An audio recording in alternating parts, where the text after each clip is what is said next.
economics in the city that is lying on the banks of River Tavi and surrounded by the beautiful Himalaya. You will be hearing a lot more about the theme from everyone present here tonight, so I won't take up much time. Names from the industry will be soon taking the stage for panel discussion. So welcome to this evening replete with knowledge, and let us have a huge round of applause for Architects in Interiors India Design Debate, the Jammu edition.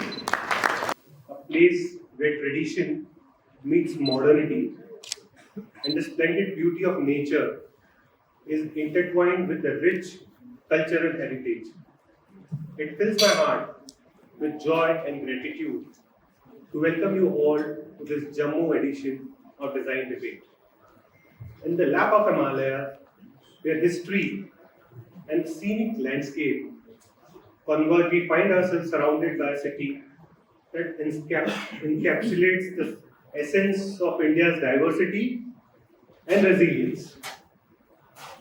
Today, as we gather in this magnificent city, known for its historical significance and cultural vibrancy, we embark on a journey of exploration and discussions on a topic that resonates deeply with soul of Jammu. I extend my heartfelt gratitude to each one of you for joining us today and contributing to the vibrant atmosphere that fills this hall. It's truly overwhelming to witness the enthusiasm and warmth that Jammu has extended to us. This marks our first ever event in the territory of Jammu, and your presence makes it more special for us. Yeah, it can be. Yeah, there is lots of applause that has to come to life. A special thank you to our keynote speaker for taking time out from his busy schedule and traveling all the way from Delhi to be with us here today. Thank you, Sanjay. Thanks again. A huge round of applause for our Thanks to both of our moderators, Shailja ji, for being a sport she is, and Chavi, whose unwavering support and dedication has been instrumental in curating this event. Thank you so much, both of you. A round of applause for both of you. A round of applause goes to each one of you for being here today and making this event possible for us. Can we please? There of significance to our discussion on architecture, a field that is not just about buildings, but shaping the very fabric of our culture, our cities, and our societies. This design debate, the entire theme was curated a year back with a feedback from friends like you that we are doing events only in three towns like Mumbai, Delhi, Hyderabad, Bangalore. And there is a lot of work happening though in B towns, and the real architecture is coming from these cities. So we thought, why not reach out to B towns? And that's the reason when this particular event was created. This is the 23rd edition we are doing since the inception of this event. And there are 24 more cities we are covering in the next leg. The past few years have been really challenging for all of us, and especially the construction and design industry. The pandemic has really brought a change in how we conduct our businesses, how we run our businesses or practices. Before we delve further into this business of architecture, let me first ask a question. Do we really consider architecture as a business? Yes, no, can't say. Yes. Yeah. Many of our fellow colleagues are still hesitant about calling it a business. Yeah, it's a sentiment echoed by many of our fellow colleagues, and I have heard time and again from various architects that they are not taught about business of architecture or about business in their professional study or in their professional curriculum. As an emerging professional, there are a lot of young architects today with us. Understanding economics behind the project is crucial.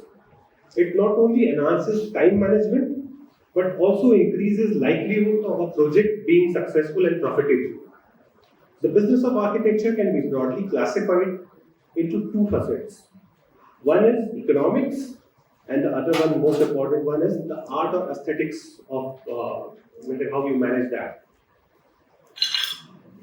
It not only enhances time management, but also increases the likelihood of a project being successful, as I mentioned. Any faltering in either domain, like either faltering on economics or either faltering on aesthetics, it can lead to really disastrous circumstances further. And when you are in a profession where the impact is not just immediate, but resonates through generations, the responsibility on your shoulders is immense. As designers, you hold potential to shape the future, to influence the skyline of the city. In a country like India, where a significant part of the country is still to be built, and architect currently caters to only a small percentage of the entire population, the scope of growth is immense.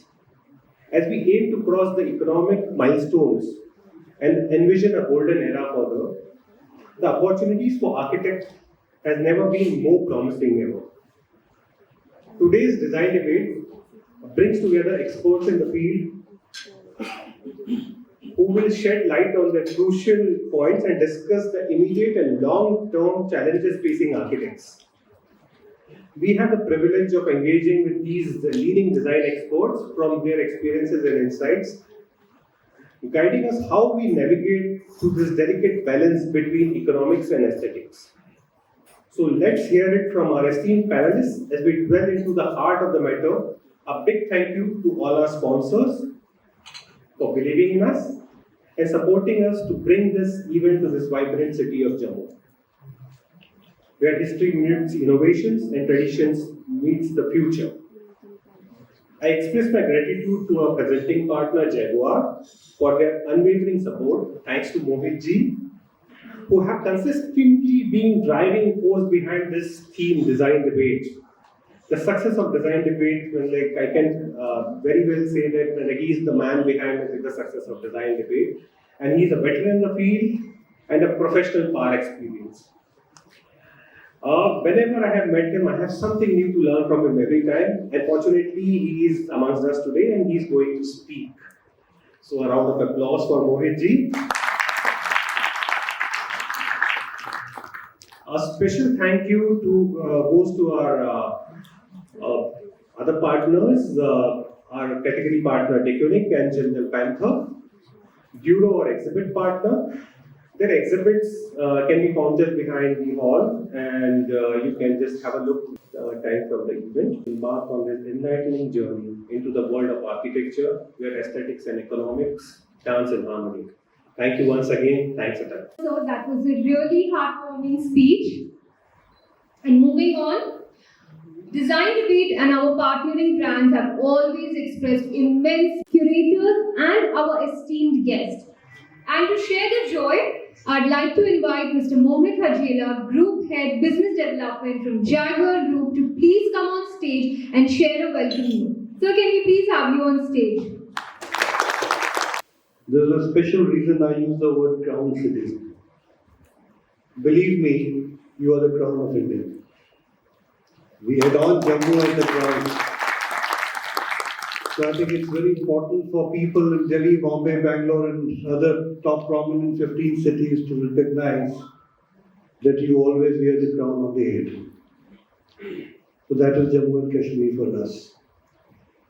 And just to add to the sentiment to what was just echoed by Indrajit so rightly, and that has been one of the ethos of design debate also.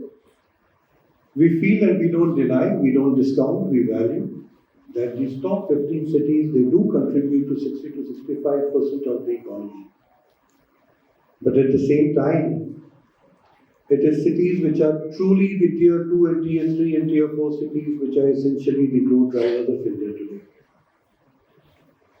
I think you'll all agree with me that there used to be a time when Jaipur used to have a very intrinsic culture. But today it's very difficult to say that JLN Road has the same elements of urban design and urban planning that resonates with a Brigade Road or a Jubilee Hill for any of the state capitals today, high streets today. And similarly, the kind of a metamorphosis, the kind of a transition that India is witnessing today, I think it's time to celebrate the contribution coming from Tier 2, Tier 3, and Tier 4 cities also. So I would say a big hand to all our top designers who are making J&K proud. Believe me, you are the people who are going to transform the state, and I'm sure in times and years to come, we are going to witness an altogether different Jammu and Kashmir. I have some thoughts which are coming from an industry perspective, which I would like to share. Some of them are also my pen thoughts, because I realize that this topic again has a lot of, I think, an element of intrigue. Because this is interesting, aesthetics versus economics, it is intriguing. I find this topic to be something very similar to where faith ends and logic begins. And I say it in very, very complimenting overtones. But deep diving a little more, if I look at aesthetics versus economics, separately with predominantly form-following function, then how do we approach aesthetics? Is it the impurity with which, in the public realm, we see obnoxious structures and urban scapes seldom designed in context, or maybe sometimes being glaringly lit? And one more thought, which I think is equally important. Where is the balance today? Where is the balance today in delivering an architectural marvel that serves on all four? Function, to be read as efficiency. Minimum cost, to be read as economy. Technical edge and advantage, to be seen as innovation. And most importantly, beauty, translating into aesthetics. So aesthetics, the way I look at it, I would say it is to be seen from the prism of aesthetic longevity. Achieving timelessness in design. I repeat, achieving timelessness in design is of utmost consequence today. And when it comes to economics, do we approach it only from the perspective of being L1? Should a designer not have a final say when it comes to urban planning and design and developing the cities of tomorrow? I think it's very important that, with due respect to the bureaucracy and the government machinery, but believe me, you give a free hand to a designer and then you see how he transforms the space. I'm a man who is more from being a brand strategist and coming from corporate governance. But I have always seen that when a free hand is being given to architects, you people create a marvel. So I think it's more important that our own architects, our own designers need to be celebrated, and they need to be having a final say when it comes to the future cities of India. Then again, economics essentially is not L1, but a great design first, delivered very high on performance, and preferably frugally engineered. I think as a nation we value what frugal engineering is all about. But yes, we need sustainability from perspective of materiality, optimal sourcing, and drawing strong regional design perspectives that can meet the climate change imperatives. And before I close, I think my closing thought is that the practice of architecture skillfully navigates the fine line that distinguishes art from business and aesthetic from economics. Where do the two come together for a design solution that is at once sustainable, conscious, and futuristic? Thank you so much. It's absolutely a privilege and honor to be in Jammu with all of you. And I'm equally thankful to all the great designers who are joined, who are on the panel, and I'm sure they are going to invigorate this session in a very big way, and also to the young gen. But most importantly, I'd like to thank a very celebrated designer who has come with me all the way from Delhi, a close friend, architect Sanjay Singh, who's director of ARCOP. I think you must give a very warm welcome to Sanjay, because right from Bharat Mandapam, what we saw in G20, to, I don't know, it's very difficult to say what all he has, ARCOP has contributed. I think over to you, Sanjay. We look forward to a great invigorating session. And thank you all of you, Jammu. Thank you so much. Much, Mr. Moher, that was a really heartwarming speech. And as we all know, we have one of the most reputed and trusted brand amongst us. So moving ahead, we are really delighted and humbled to introduce to all of you our keynote speaker for tonight. So I'd like to say a few things about him. A graduate of Government College of Architecture, 1991 batch. He's an architect of global repute who has been awarded various national and international awards, including the Canadian Governor General Medal of Excellence in Architecture. He has received an honorary mention for the Best Office of Architecture by Royal Canadian Institute of Architects and is currently the Managing Director of Arcop Associates Private Limited, a multinational and multidisciplinary architectural firm which has recently completed 50 years of its existence in India.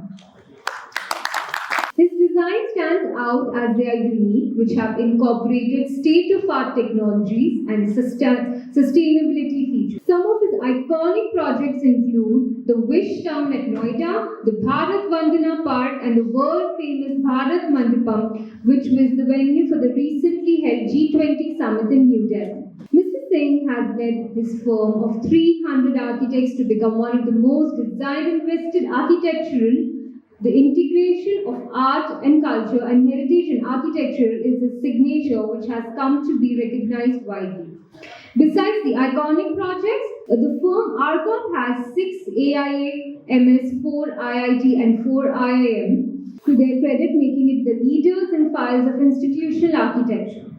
His most recent project, Bharat Mandapam and Yashobhumi, are globally recognized convention center which have put name of Indian architecture on the global map.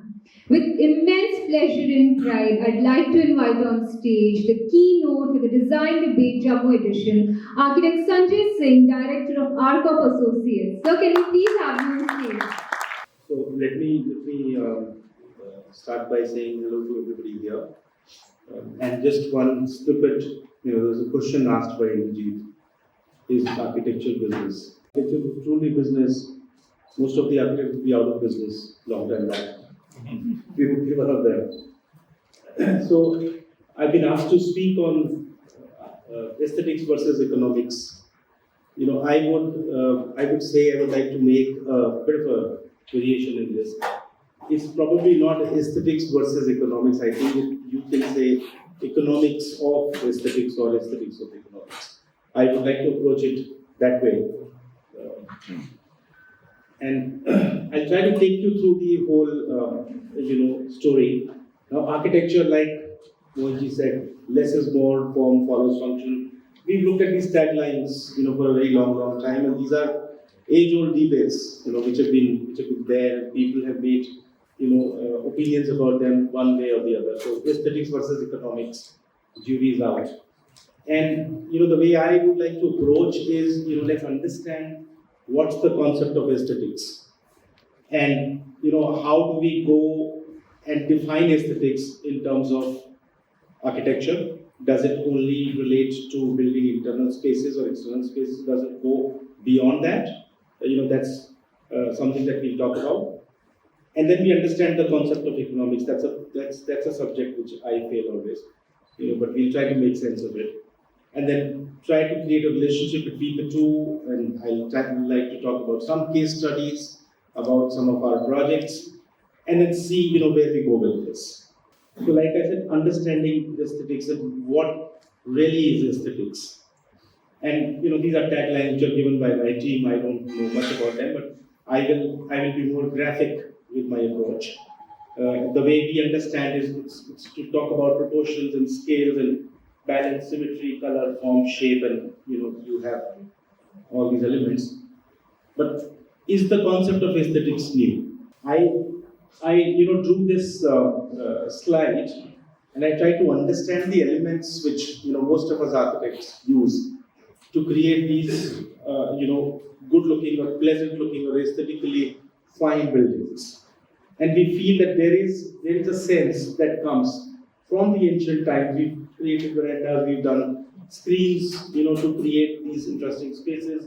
We have the overhangs and jharokas, etc. And have there been elements with which we've played to create these pleasant-looking buildings? Answer is of course yes. But have they been there forever? And the answer comes out as yes. If you look at the ancient times and the historical times, these elements got evolved and they continued. And in the modern times, these are examples of some of our buildings during the Latvian zone, and then the contemporary, approach to these very elements, which has helped us. And then I was intrigued by this image of how architects of the contemporary times have taken these elements from past times and reinvented them and created something which is very, very modern, but it has its genesis in something which is very, very ancient and very evolved over a period of time. And then this is very interesting. When I was asked to speak on this topic, I was looking at something which takes it beyond what everybody understands it to be. And I said, is it exclusive only to us as architects? It should be actually, is the concept of aesthetics only exclusive to architects? We elaborated with human beings. And look at some of these structures. How beautiful they look. The weaver bird nest. She's not trained. She's not an architect. There's no economics involved here. Okay, but look at the geometry of these humble structures that they create. You carry the same thing forward with respect to seashells. What nature creates. Look at the far right image. And we analyzed these seashells. It's not only the form, it's also the texture. It's also those lines that you see, on the outer side of the shell. And they actually designed a building, where the inspiration came from the seashells. Now that's another topic. Now this is the beehive, right? And we have the contemporary architects who use a lot of Revit and BIM. And if this was given to one of them, they would take months to create this on BIM, and the contractors will still get them wrong. But look at the beehives and look at the geometry and the variation within the uniformity that you can get. So, is it really only architects or human beings? That's the question that we are trying to understand. And then you come to your basic question of aesthetics and economics, or economics of aesthetics. And we looked at that I was part of another debate, by ITP and Jaguar a few months back. And there was this talk of economics with respect to aesthetics, which was centering majorly around materiality. And somebody made a statement also कि हमको अगर 3000 square foot का marble लगा के 3000 square foot का marble लगा के aesthetics लगनी है तो क्या architecture? So we looked at that question also. Is that synonymous? And then I came across this image. There is no economics involved here. There is no cost involved here. She's creating this by hand. The dyes are all vegetable dyes. This doesn't cost nothing at all. Okay. But look at the end result, and then from there you go and transcend the cultures. That's India, that's Africa for you. It's gone beyond. That's another example, which is done, all over the middle part, central part of India. Madhya Pradesh is leading, state which undertakes these kind of art forms. And then you say, where does it go from there? That's what the people from the villages, etc., have been doing. And then you interpret it into modern art. Now, is that aesthetics? It's a question. Right? Take it to the stained glass, you put in a little more money. And then you take it to the LED lighting or dynamic facades, you put in a lot more money. Has the aesthetics really been diluted? Changed? Yes, of course. But has it been diluted? I don't think so. Right? And what are the characteristics of all these examples that we just spoke about? The people were painting by their hands, and then you are coming in with the modern art, which is a little more cost, stained glass, more LED lighting. The only differential here is the dynamic facade, because it moves. changes. The other forms remain constant. That's the only advantage. Does that give you any value? That's dependent on what you're doing it for. What is the purpose? And then these are all attempts to really understand, from my perspective, because when, I was asked to speak on this topic, I said first I have to understand what exactly, is the entire palette of this aesthetics. So I said, let me go from macro to micro, because for me, aesthetics is also at the macro level, which is the city level. So when you are landing, this is London, of course, that's what you see. All right. So there, whether this looks beautiful or not, light, has the advantage. It makes everything looks nice. Whether this looks good to you or not, or does this look better? This is Barcelona, Spain. When you land here, the mere reflection of the sunlight on these colors make it look magical, right? And of course, anybody would agree that London facades are going to be much more expensive. That's New Delhi, of course, very, very structured. Everything is emanating from a hexagon. Each of the hexagon joins to the other. So there is a poetry in the geometry. And once we talk about the macro level, which is the cities, we come to the buildings. This is one of our projects, Delhi Airport. Now, if you look at it, the materiality is simple. Of course, it's on the costlier side. You have glass, and then we've taken the help of art as a medium to bring in that concept of aesthetics or make it look wow, right? And anybody and everybody who comes into India remembers this, because that's the high point, right? So this must be the epitome of great aesthetics so far as airports are concerned. Then what is this? Look at this airport, that's the Bangalore airport. And I think it's done phenomenally, because they've taken an element and they've really taken it into the detail. So they've used that as the structural system, they've used as the ceiling systems.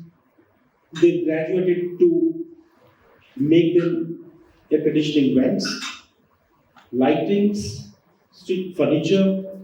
They've taken that one thought and they've taken it completely through. And I think in terms of costings, these would be at par. Right? Also, this is an airport which is built now, and the IGL was built about 15 years, 13 years back. So that's a difference. Then we went to look at the streets. So I was coming from the city. The street should have come first though, but that's okay. So Singapore streets, yeah. So those are the streets of Delhi, right? They're going through a transformation. That's one of our projects. We'll be doing a major part of renovation, rejuvenation of the PWD streets, except the carriageways. We're trying to bring in an element of public, integration with respect to these streets. In terms of buildings, that's the Rashtrapati Bhavan, built in a very different era, but basic detailing, usage of stone, architecture which belonged to the colonial era, and then that's my project. And quite close to the Latvian zone.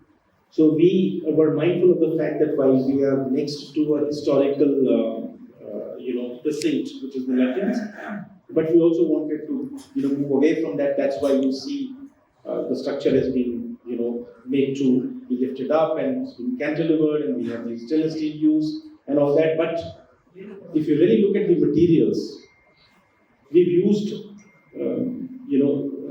the red material that you see is actually concrete. It's pigmented concrete. We had the option of using stone. Would it have looked aesthetically more pleasing? I don't think so. I think they look very similar to each other. Would it have costed us more? Absolutely yes. Would it have been contextually correct in terms of construction technology and stability? That was a big question mark, and that's why we said we'll go to this. And I'll tell you, I'm trying to drive everybody to a point where we try to understand where is it that you stop worrying about the economics and start, looking at the whole picture together and say, where does the fine balance lie? So that's one of the images of the inside of Bharat Mandapam. That's where the G20 convention, happened. Interiors which are more plush, right? Use of wood, very thick wood. Look at the doors. The depth of the door frame was 4.5 feet, right? And it's about 15 feet high. And the doors themselves are about 100 thick in terms of their composition. The chandelier on the top costed a bomb. Those are the same doors, but they're from outside. So that was my attempt to understand, what really this concept of aesthetics, covered in terms of their scales and their details, their context, concept to or their relation with functionality. Once we did that, again we come to economics, and then we talk about what it is going to cost you total. Material is a big thing. Everybody talks about that. But we put another angle to the economics. We've always been talking about the cost of doing a project, but there's a life cycle cost to a project. So you could end up doing a project which does not cost you as much, but costs you a huge amount of money in terms of its operations, or vice versa. So we spoke about the running cost of the project, the return on investment. This is another angle which comes into economics, and this is a curious example that the Guggenheim Museum in Bilbao, opened and they realized, and it has documented fact that it increased the tourism, it increased the hotel sales, and the retail and F&B sale around it. So again, we went on the same philosophy of trying to create a relationship between aesthetics and economics. And now let's approach the topic as to, is aesthetics more important? So it is, or does one always need to spend a lot of money to get your aesthetics right? Or is the economics more important and sasta is always sundar dekha? Is that the case? So we looked at some references. I looked at some of my own projects. And this is a project that we did in year 2000. This is the Institute of Information Technology at Noida, Sector 62. There are all of 3 materials that were used in this project. There was a brick. The client told me, let's get machine cut brick. No way, that doesn't happen. So we went to Khurja and we got the bricks from there. The second material that got used was concrete, of course, but there were terracotta screens, and these jalis that you see it in the other pictures. Those screens that you have at the top are 6 inches by 6 inches, screens about 40 mm thick, kiln fired, baked terracotta jalis made by hand. And they have sustained the onslaught of weather. All exposed, and the finishing material that we used was Kota stone, non-polished, on the floor. These are the only 3 materials that we used in the project. And this was the project which won the Governor General of Canada Medal for Architectural Excellence in Canada. That was the first time in their history that it was given to a project which was situated outside of Canada. Right? So the construction cost of this project, please take a guess what did it cost us to make. This was year 2000. The general construction cost, if I give you, was in the range of about 14 to 1500 rupees square feet. We finished this project in 650 rupees square feet flat.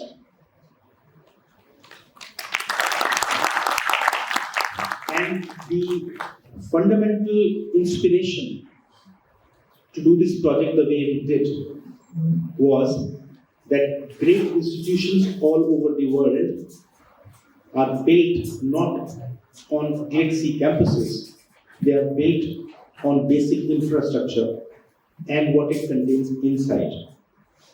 The case in point, the example was the Ivy Leagues.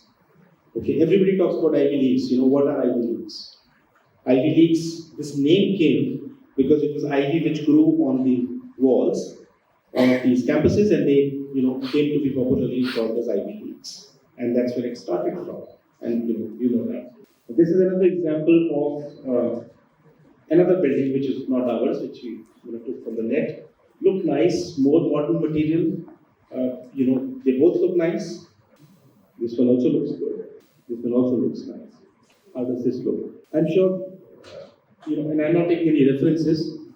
I'm sure this would have costed much more than what the institute that I showed to you did. And then there's another one. So there is no economics involved here, guys. Right? I think it is the approach of the architect to create campuses and buildings which are going to, inculcate and create an environment of interaction and learning so far as educational campuses are concerned. Right? You make them, you give them more glass, you clad them with stainless steel. It's not going to create IITs and Harvards of the world.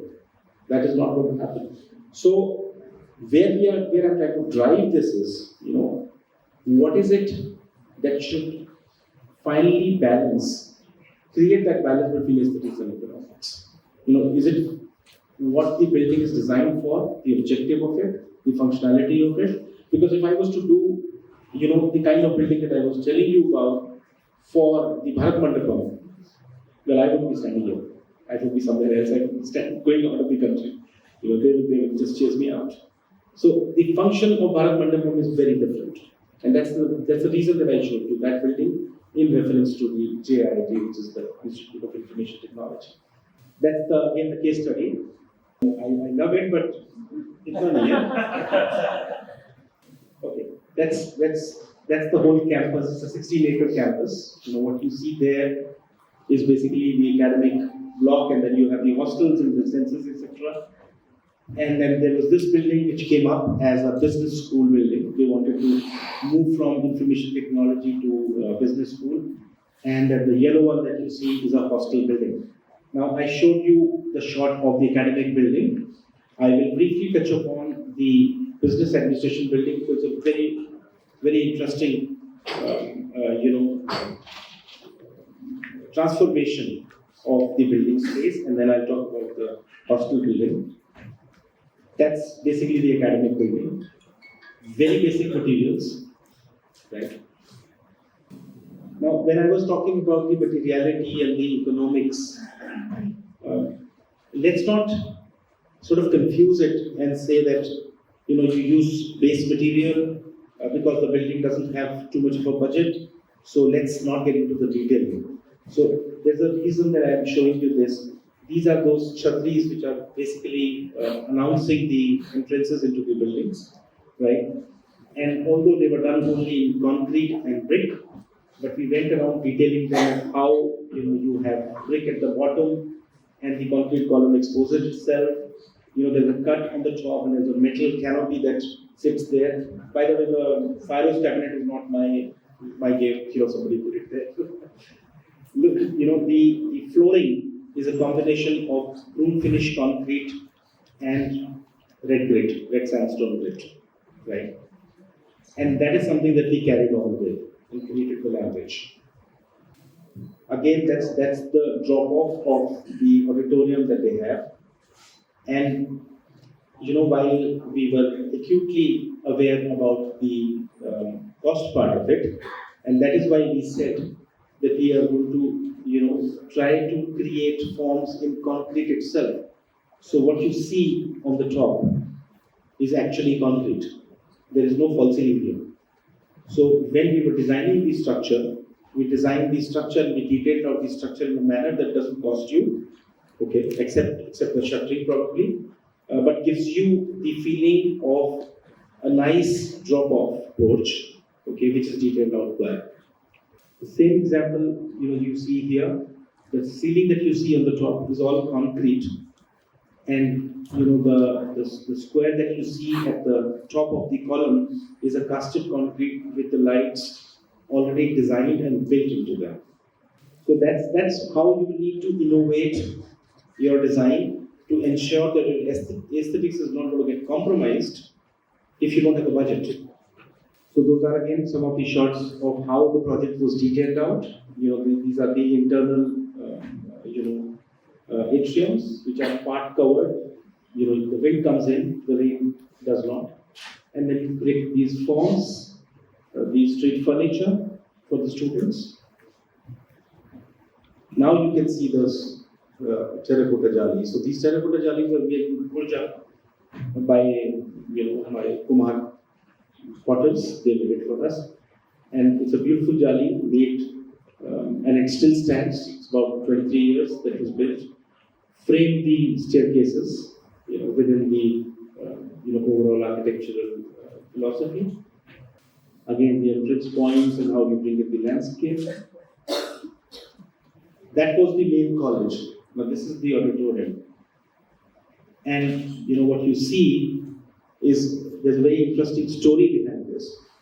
That we built this business school with an open courtyard. And my client said, I want to make an auditorium because every year during the convocation I spend a huge amount of money, and that money goes nowhere because they put up the tents and they take it away after 3 days. So why don't I make an auditorium? And he said, all right, we'll make an auditorium for you. How many people do you want to see? So he said, 1,000. I said, really? You have 2,000 students. And then you have another 2,000 parents. What are you going to do about them? So he said, "Utne paise to hai nahi, bhai sahab." He said, okay, we'll give you a 4,000 capacity auditorium without building one. So what we did was, we covered the courtyard from the top. This is that courtyard between the business school administration building. And we said, when you're going to hold your convocations, anyways the college is all going to be here.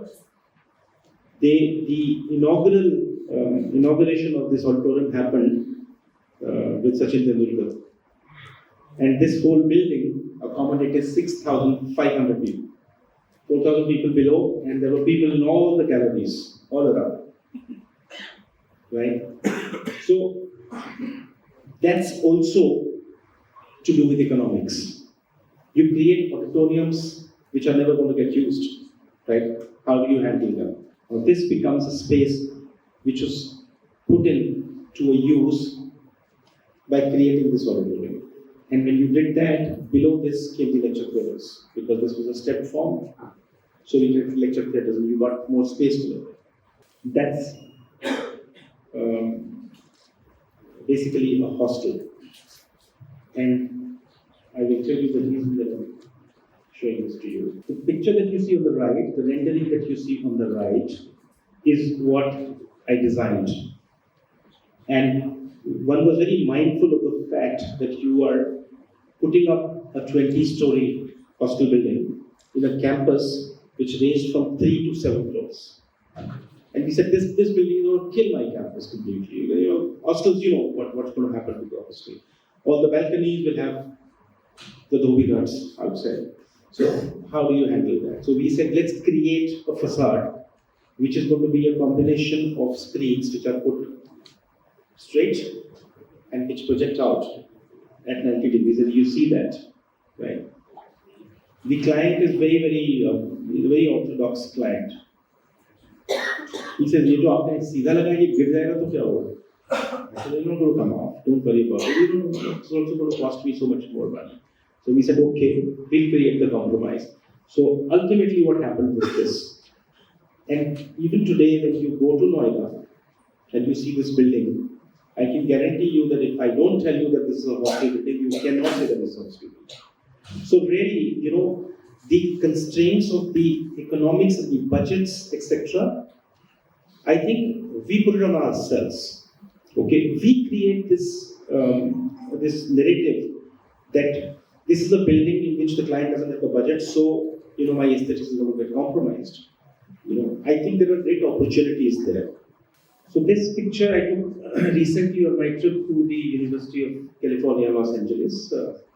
And the reason that this picture is there is this is also a building, a campus which is done in exposed brick with some use of stone. Of course, the man said that, it's a very different demand, very different functionality, and very different objective of this project versus, what we've been talking about. And should this building again be put into the same materiality and the same, architectural language is a big question. Because, here you are building for the purpose of the convention. The world leaders are going to come here. This is what is going to signify where India is and what India is. So should we be doing similar kind of buildings and looking at the economics, the way we were looking at economics for the campuses? The answer, of course, is clear no. And then we went around and, budgeted for artworks and, created these artworks which were created out of very, very Indian concepts because we wanted to introduce the world leaders to what India is, what is our culture. So we looked at the Solar Alliance and we looked at the Zero to ISRO. Those are also the half cycle of Moon. You started from Aryabhatta and it went up to the Mangalyaan. And then it was Tree of Life, and the Tree of Life was, the constituents were the hexagons of the Indian IT supremacy. And then it was the India's rise to the modern world, messengers of peace. This is the image that you saw. Now, while one required it to be, to use materials which would do justice to the architectural objective, but also at the same time, while this looks pretty plush, but if I put another image next to it, which is of a 5-star hotel, this will start looking at it, right? Because really, what are the materials that we have used? There is a carpet which has come from the way. The entire ceiling is actually fabric, right? So there is no wood or anything there. The walls that you see are done in stone, right? That's the only place where we've spent a good amount of money because we wanted the recoils of the Latvian zone to come into the building. And then we, of course, got the paintings, etc. done. The chandeliers and all, of course, came from outside of the country because we don't produce the kind of sand that the Crystal Valley does.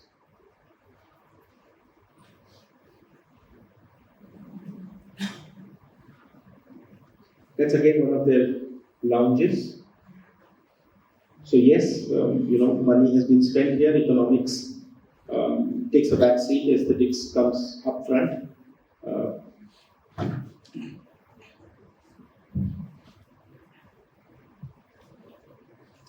That's the auditorium. Again, if you see from the materiality point of view, there's no plushness to this. It's a nice auditorium. That's how you would do an auditorium of probably a campus also. It doesn't have much. What you see on the top, it might look like timber or veneer, but actually it is fabric. These are the doors to the G20 Summit Hall.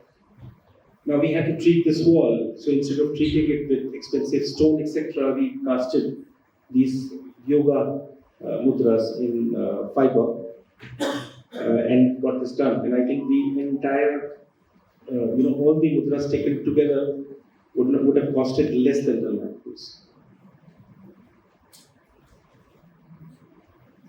Those are again some of the other pictures. That's an office in Noida which we did. All plastered and all painted. But the real impact of the image and the design comes from the way we've used the top roof that goes over the building, gets supported by the columns, and you have these screens which are a modern interpretation. They are put between the two. Now, what this does is, of course, it is an additional cost so far as the parasol is, but then because of that parasol, we could bring down the cost of glass substantially down because we could take care of the sun hitting the glass directly. We took that out of the equation. The heat gains were reduced, right? So you could save on glass what you spent on the external veranda and give it an architecture character. We wanted the building to not look like a glass box like you have all over the world. Well, this is India, so we changed that. And then to give it the... You're stealing my thunder now. So to give it the feeling of the arrival, that's what we did. And this doesn't take too much of money to build. I'm sure that there are buildings all across Delhi, Gurgaon, Jammu now, which have used steel and aluminum and very expensive glass, and probably turned out to be much more expensive than these buildings are. But personally, I think these buildings, this kind of a building will far go beyond in terms of aesthetics from what the Gurgaon buildings does. That's an example of a project done by my mentor, Ramesh Khosla, in Quetta, and this is all mud. And this is a 5-star hotel, by the way, right? So where do you spend money in these kind of projects? You spend money in these kind of projects in the facilities that you give, right? That's where the experience is going to come. That's in Dushanbe, Serena, again a project of Aga Khan Foundation, done by ARCOP. And again, when we talk about economics, let me tell you about the genesis of this project.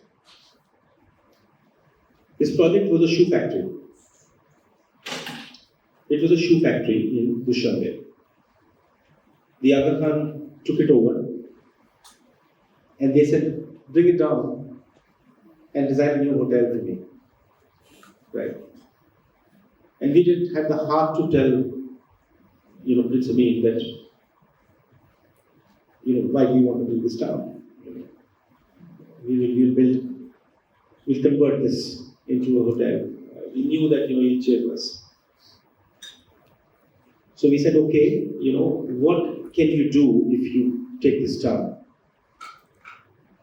And because of the site constraints and the urban design guidelines that are there, because this is on the main boulevard, you would end up demolishing that building and rebuilding the same building again, because the form of the building would be exactly the same. Right, of course, a few projections in and out, that's okay, but it would be the same building. So we showed him that, look, you're going to bring it down and you're going to then rebuild the same thing all over again, losing money, losing time, and you'll not get anything. So let the structure remain, right? Let the building form remain. We will convert this into a hotel. And this is a shoe factory which has been converted into a 5-star hotel, Serena, in Dushanbe.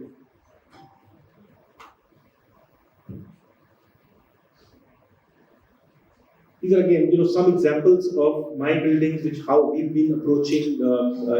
This is for a hospital that I'm doing right now in Gurgaon. This is for Max, and the client said, the hospitals have turned into hotels now. So how do you approach your lobby? Give me a lobby which I'm going to be proud of, right? So we said okay, and we gave him this lobby which was close to 16,000 square feet. And we created the aesthetics not by material, but by the volume, by the expanse of the lobby. Now, this is a space which could have been designed as a hotel lobby, but we undertoned it. You can see the color of the floor, the way the flooring pattern has been created, which is more institutional in itself.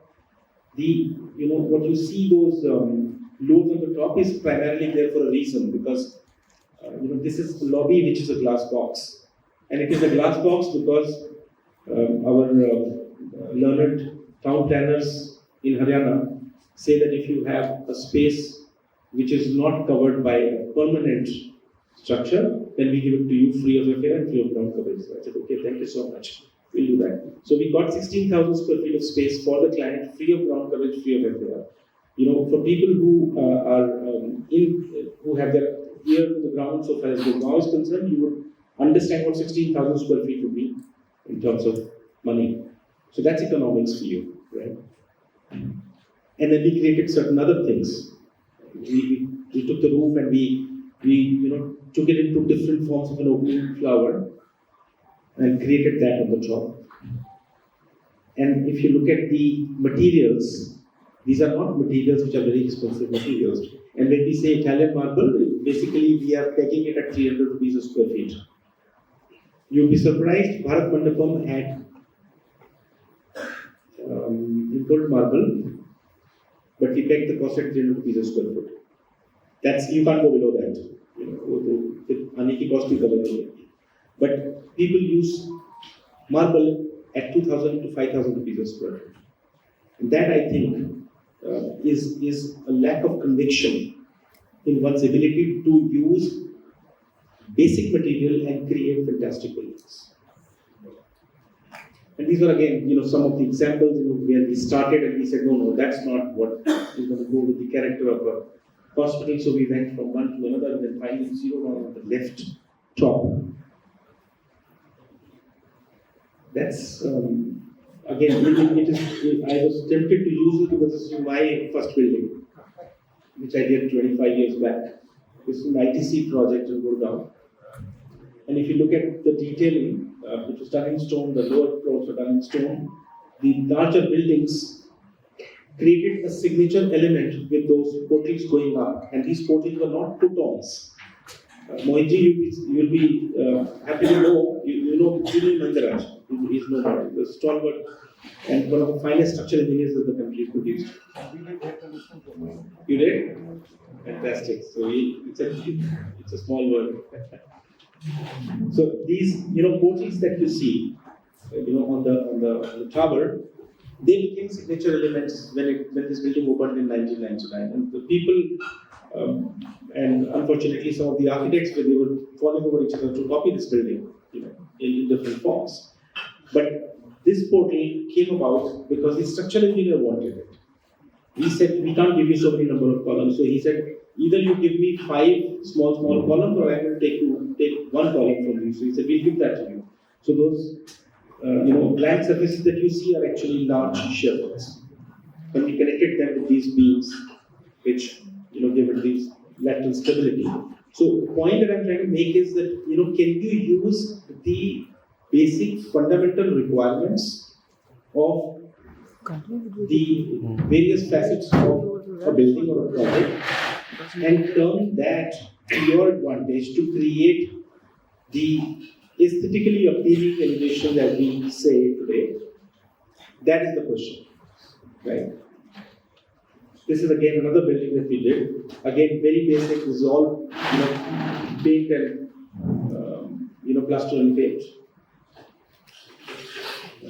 Now that brings me to this interesting slide. I used it in one of my projects last week only to explain to the client of what is the value that we are bringing in versus the other architect who they are into what they come back in. So let's go. We told them, and this is a very interesting study. All the people who are conversant with Gurgaon and such spaces, and I'm sure Jammu must be having its fair share. What you see as an apartment layout on the right is what you have most of the time. There are some places which are going in, out, spaces are jostling with each other to get natural light and natural ventilation. Our bylaws, are there to be blamed for that. And we say we've created a very efficient layout. We've created a very economical building. And now we don't have the money, so let's bring down the marble and the flooring to terrazzo or the laminated flooring, etc. Right? We designed the same apartment, 1250 square feet, 1200 square feet. This is larger actually by 50 square feet. Right? Straight line, We designed it on a grid. We started on a grid of 1 meter. We stuck to the grid. We ensured that this grid went down into the basement and became a friendly grid for parking. Most of you architects know that residential structural grid is the worst that you can get so far as the parking is concerned. You can't just park under the building because the 12 foot का वो है आपका कमरे का size है. So you get 1.5 cars. Now you can't put half car there. So you lose that space. So we did this. This gave us a very efficient 36 square meters per car basement parking, and it reduced my perimeter area from 60 to 48. Really? I'm supposed to time out? I thought I would go on. Okay. All right, I'll try to wrap up. So, where does most of the cost go besides the flooring? It's the external facade, and that is a recurring cost. If I can reduce that from 60 to 48 and give you 50 square feet more, I think that is economics. We've reduced the concept of economics and the understanding of economics to only how much does it cost you to build per square foot. No, I'm sorry, it goes much beyond that. And you're not seeing the intangible advantages that accrue from elements like this, and then you can plow that back into your project and use more expensive material for short time. So, collaborative approach, and we say, what all you should be considering in terms of budgetary awareness and life as design professionals. What is the function? What are you building for? What exactly are you building? Are you building a hospital? Are you building a residential building? Are you building a home? If you tell somebody that, I'm going to save you 50 rupees a square foot when he's making his villa, he said, I don't care. Give me my 2,000 rupees a square feet market because this is my life's, dream. Fine, that's okay. But when you go to larger projects, right, condominiums, hotels, hospitality, healthcare, you have to ask the question, what exactly are you building? And that will give you the answer as to where you should balance out aesthetics and economics, right? So, like I said, building forms create aesthetics. We have a smart approach, use the existing buildings. So that's the hotel and that's the interior. We spend the money in the interiors. What you do with the material, not what the material is, but what you create out of the material. And the Indian architectural landscape is full of buildings which show you what you can do. Look at what the Taj. Besides the proportion, etc. It's the level of detailing. Now tell me, do you see these detailings when you enter through the red sandstone darwaza? You don't. It's actually the scale of the building which completely overwhelms you. And that's the aesthetics at that point of time. That's the context. When you go closer to it, then they come to the different materials. So, I've already spoken about that. So, identify the target audience and understand the purpose of the building. And then you create design magnets and create a sustainable design. My team uses a lot of phrases which I half understand. So we said, every building must have its own soul. And Norm Foster, now, as an architect, he designed for the present with an awareness of the past, for a future which is essentially unknown. So that's my 2 bits about, I hope it makes sense. I'm not really So a huge round of applause to Mr. Sanjay Singh. I would now like to invite Mr. Mohit Hajeda, Group Head Business Development from Jaguar Group, and Mr. Indrajit Sauji, Group Publishing Director from ITP Media Group, to kindly come on stage and felicitate our dear keynote speaker.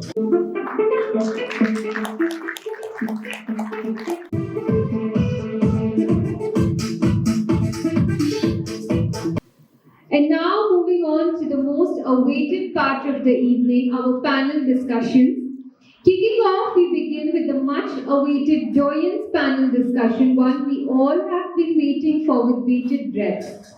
And to conduct this session, we have a multi-talented architect who shall be conducting this dynamic panel. Graduated from Chandigarh College of Architecture, she has widespread practical experience in planning, designing, and development of architectural projects involving commercial, institutional, and residential projects. She skillfully articulates her sense of style into various elements of design in all her projects, creating its own character and in harmony with the surroundings. According to her, the building is not just about four walls but about creating a character which is customizing solution for each project. She strongly believes that each design should fit into the urban fabric yet stand out as a holistic design. She established her architectural studio by the name of Designing Earth by Studio Bhumi in the year 2002 and recently diversified her portfolio focusing towards the Green Building Initiative and has started assisting projects as the Green Building Consultant. She is always keen on learning and upgrading her knowledge from time to time. From the very beginning of her career, she has been inclined towards sustainability and ensures to incorporate the same in designing all spaces.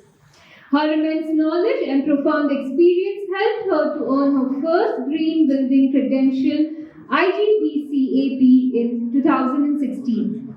Enriching her knowledge in the field of sustainability and green building, she has also attained designation of Lead Green Associate, Lead APBD plus C, Lead APID plus C, Lead APO plus M from USGBC WELL.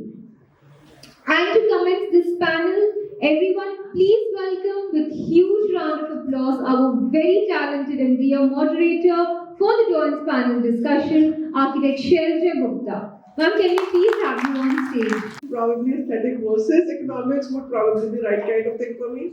Aesthetics, economics, and sustainability go together for me as an architect and as a person. But since this topic is going to be amazing, I would like to invite Sanjay Goyalji. Sanjay Goyalji is here with us from Ludhiana. He's one of the most senior architects in Ludhiana, Architect of Designex Architects Ludhiana. He's having 30 years of his journey, which includes design of numerous residential, commercial, and industrial buildings. He has been an expert in Ludhiana Smart City project, and currently he's also been the ex-chairman of IIA Ludhiana chapter and IIA Punjab chapter. Ajay is practicing in Jammu and Kashmir. He started his own firm, Ajay Mehndi and Associates, approximately about over 3 decades ago. He has seamlessly woven together healthcare, luxury villas, institutional and commercial projects, all while preserving the architectural characters of the region. Then I would like to invite Dr. Vikas Bholaji, who is our third panelist. He works mainly on institutional, contemporary residential interior, landscaping projects. He also serves as a consultant senior architect on world bank projects and also as a senior landscape expert for our prestigious Srinagar Smart City project. His focus on sustainability and eco-friendly practices add a crucial layer to our discussion today. Last but not the least, we have Harinder Arora ji on our panel.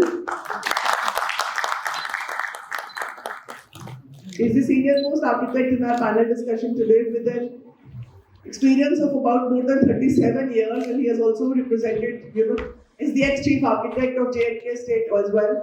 He is currently the principal architect at Planners Group Architects and Interior Designers. His passion for sustainable design underscores his commitment to creating a greener, more sustainable architectural future. He is a nominated member of Council of Architecture from UT of J&K, the Indian Institutes of Architects and the Indian Institutes of Values.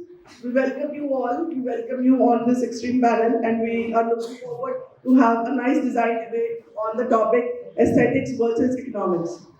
I would say probably not, by starting these questions that we wrote for all of us, probably let's start with, the practices. So I think I would like to have my first question to Rajinder sir. Rajinder sir, since you are the most senior one in the panel, your experience and your immense knowledge in the field of architecture, that how do you see in the eras when you started architecture, when we probably, let's go back 30 years, how are you handling aesthetics and economics, as the key design feature in your projects?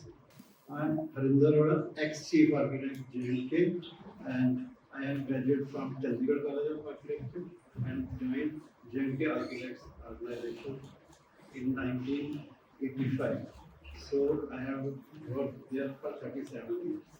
As private practice is allowed, so I have been working privately also as a principal architect. I have not worked much on the private works, but I have done a lot of government work with assistance of all my colleagues. Recently, a year back, I retired. I started it, but it has come to us a project that I designed 15 years back as a farmhouse. Now the owner is Canada-based. He wanted a data center for that, and the land is around 40 canals of land. So we work with sustain, and we want to create the statics as much as we can create in it. Because it is a data center, showcase was there, then the guests are from the other part of the country. So we started the work in, by chance, after my retirement in January, and with the dedicated team sitting over here, we have completed the project last week. Try to create a sustainable habitat, but I have done number of residential buildings. Thank you. Ajay sir, how can architects contribute to pushing the boundaries of design innovation while still ensuring that the projects remain economically feasible? Architecture is a very creative field. Architecture is a very creative field. One has got the expertise and the knowledge to experiment. One can try innovative ideas by incorporating sustainable design, by climate responsive architecture, by ensuring that there is a plenty of airflow and less dependency on the grid. And moreover, using locally available material and the earthy material, and which can cut down the cost immensely and ultimately less dependency on the HVAC system. Who, as an architect, strike a balance between aesthetic aspirations and economic considerations in the design process? And I think I would really want to understand from you that you have been one of the key people who have been involved in the Ludhiana Smart City project, sir. So I think we would like to understand and have some knowledge from you on that subject as well. And good evening to everyone. As Dr. Sanjay Singh sir already explained, aesthetics of economics and economics of statics. These things go parallel for architects. When we started practice, I was surprised to see such building having a cost of 650 rupees per square feet as well as a modern mandapa. So there is a big things going parallel to each other, but not economics in terms of money only. We have to work for saving space also, which we have seen how we can make use of FAR areas, how we can cut down the space cost, energy, money, many parameters together. As far as smart city mission is concerned, we all know that a good mission created by Government of India. Earlier, we were not thinking as planners or architects much about the smart cities or livable cities. But in fact, as an architect, as a designer, I used to say that the whole India should be smart. If villages and towns are smart, definitely the migration to the big cities will be lesser and the cities will be more livable and more smarter. It is not easy news. We have seen Delhi suffering from air pollution and different kind of pollution. On the other hand, we are talking about smart cities, but on the other hand, we are losing a lot of things. So we have to create a balance, and funding is required. And with economics, with high economics, we cannot create high-end cities. So we need a lot of funding. The funding in the smart city mission is too less, which is just 200 crore per year in the beginning and 100 crore in the subsequent years. And with this kind of money, we cannot even create a 5-star hotel. Otherwise, other governments, if we are leaving aside the central government, we can know the BJP is there. The other state governments, they are not able to fund the project. So there are many more issues with respect to economy and the money involved into the smart city mission. With respect to aesthetics, our city will get. I used to say that this project is more than 10 to 20 years, and it is not easy to achieve the targets in 5 years, the duration of a government smart city mission. It is a continuous process. The speed with which we are solving the problems and the same speed the problems are rising. So it's with the joint efforts of bureaucrats or planners or architects. Let us leave aside the politicians. We can create better cities, livable cities with economics and aesthetics. Thank you. Sanjay sir, and you touched a very important point, which is that economics in architecture can, not just be probably, taken, or we can have economics not only by just using materials, we can also have economics by scale. The economics by scale is also very, very important. And Sanjay sir also touched the same thing, that how by reducing the perimeter of the building, he actually gained 50 square foot extra in a flat. And probably that kind of saving in the perimeter of a building would probably lead to an exponential saving when we talk about the total building quantum and when the building is done, as a multi-story building. So my next question is to Vikas sir. So in this ever-evolving field of architecture, there are emerging trends that we believe would always strike a balance between aesthetics and economics. So sir, with respect to your experience in landscape and your experience and your participation in the Srinagar Smart City project as well. So we would like to take it and understand from you that how in your experience would you want to kind of touch this subject. When I started my practice, it was just like a survival for the fittest. I had to make my own space among all the people over here who were already practicing in the market. So at that time, aesthetics was one of the major key point, whereas economics, I don't feel at that moment when I started my career, it played an important role, because I wanted to prove, I wanted to work in that manner, that it has to be different and sustainable structures. I need to practice in that manner. So later on, I came across with n number of projects and to survive in the market. Whereas after working out and after working with some of the good architects globally, I worked with the Marebota, I worked with him on 2 projects, where I learned that I need to respect to the environment, not to the people. Once I start respecting to the environment, then only I'll be able to do the justice with word architecture.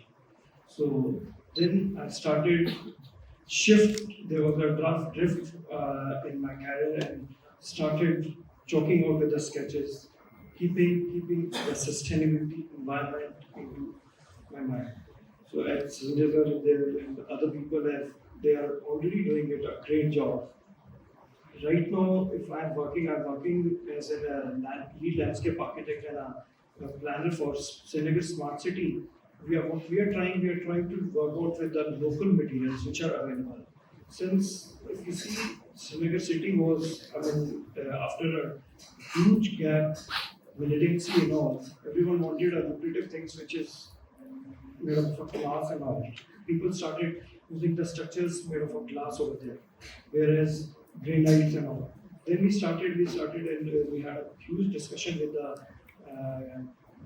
government panel over there. We started using the local materials, though it was a bit expensive right now because we hardly had any skilled labor which was working on our local materials.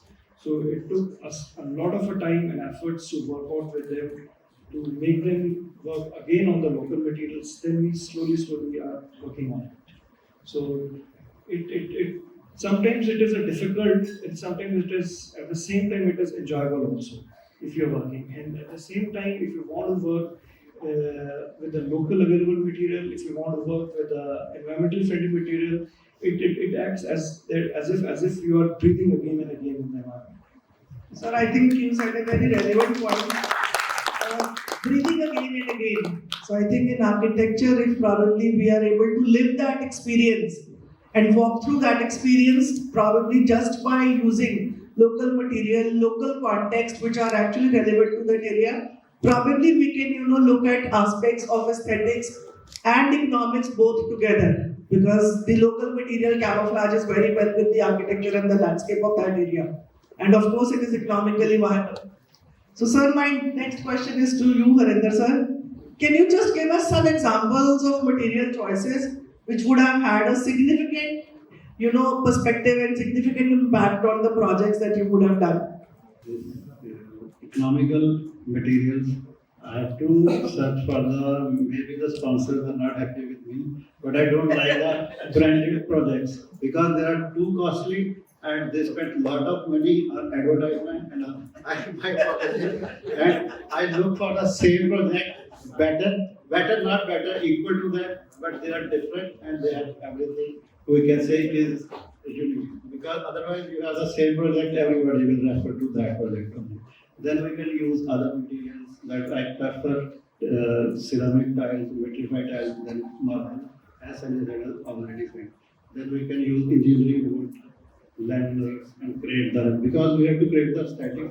And again, we have to work out the, as per the budget of my client, not as per my choice. Because I can design the thing within the given budget, but I have to fulfill his requirement also, planning wise, and then it should be feasible, statically and economically viable.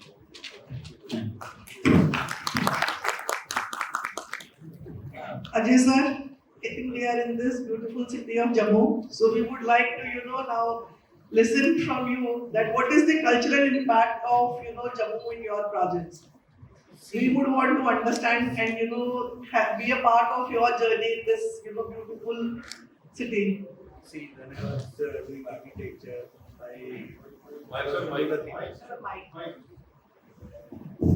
Hello. When I was doing the architecture in final year, I was doing my thesis on conservation and revitalization of Warakmandi, Jammu, the old heritage complex, which is the only heritage complex in Jammu city.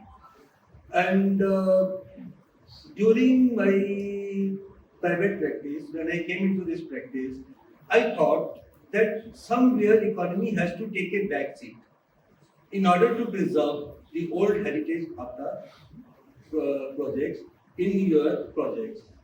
And in '92, I got a project of designing a museum, and we took elements and motifs from this historical building and designed those buildings in a modern way with modern material, but at the same time we could achieve the economy also, and with the modern material we can retain the structure, and which is the iconic structure Gujari Charitable Trust on the this same road on this highway.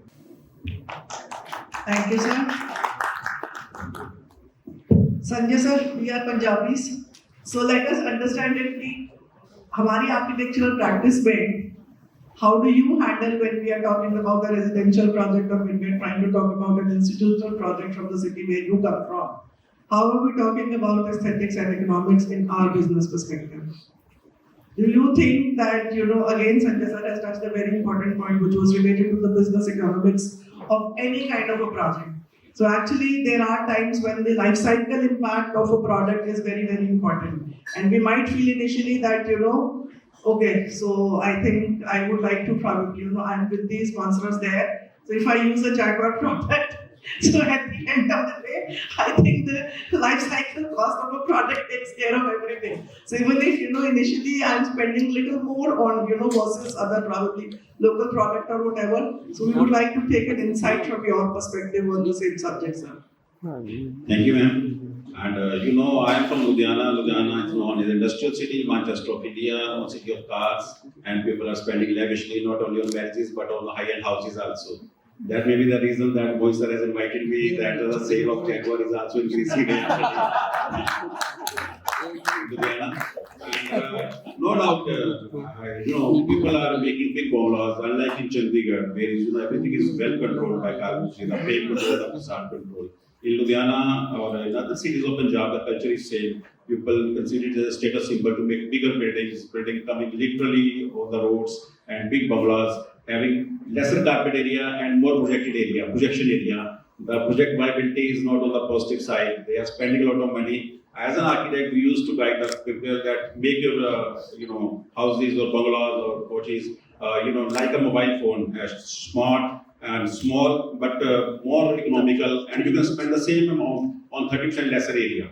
Otherwise, people are fond of 4, 5, 7 bedrooms and same number of cars. Earlier, when I started practice, I used to share a job that people used to come to architects in 90s that they want space for 1 car and 5, 6 bedrooms, big family. And gradually, after 5 years, people came to 4 bedroom and 3 bedroom, and now people come to us in Ludhiana like cities, 5 cars and 3 bedrooms. Like now we think that we are designing for more of cars, no 4 bedrooms. So you have seen the transformation and the same kind of money also. People are spending like anything on their bungalows, many crores of rupees. And we have forgotten the days when we started the practice at the rate of 400 rupees per square feet. We was designing the buildings 95 onwards. And I was really surprised to see that JIT campus in Noida by Sir. that 650 rupees. That is the kind of architecture we are supposed to produce with the local available materials, more sustainable, more long-lasting. I hope that the younger generation will come and work for the betterment of the fraternity on all the fronts of architecture, creating a good balance between aesthetics and economics.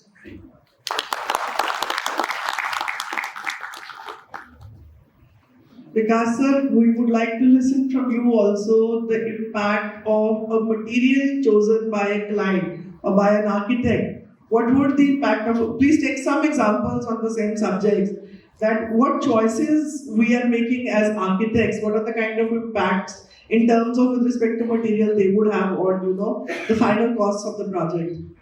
Certainly, materials do have the impact, and it entirely depends on the pocket, budget, and we need to work out the charts. I'll give you one example regarding this. It's a very, if we go, I'm working on two big projects. One is a smart city in Srinagar, and one is another one that it is in Bihar. Half of the project is in India, and half of the project is in Nepal. It's on a Kosi River dam.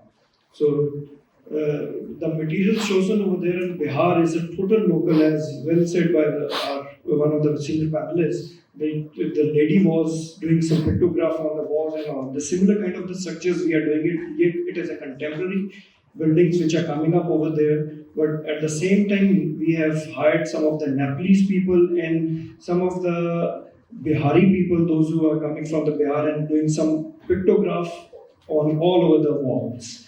So to enhance the local culture, we are forgetting that at the same time, if we are not using the local materials, we are forgetting our culture also. So we need to enhance, as a designer, we need to enhance the local culture, which we have forgotten. So if we see in Srinagar also, we are doing it, we are engaging the local people, local students of architecture also, to come and help us over there, to find out the ways for the new generation which are working with us over there. And some of the students from Jammu also are coming over there, and they are helping us a lot regarding with the materials. We had a huge pressure that we should use the materials which are coming not from the state, but at the same time, our team, or the other people, those who are working over there, we made up a point that if we'll use the local material, that is a wood, the devri stone, and sometimes we are using the local. We are making this local photographs also on the walls, so that the one can understand the whole transition what was earlier and what is right now in the market. So I feel, I suppose I've given up my word with that. So when you're talking about local paintings, local materials, how do you think they are aesthetically accepted by a larger audience? To see that it is sometimes it is not accepted, but if we see more often, the community which governs the whole area, they definitely accept the local things. They definitely accept the paintings and all these kind of work. If we give an example, while coming to this place, you can see these flowers and walls which are being painted by the students of art and culture. These areas,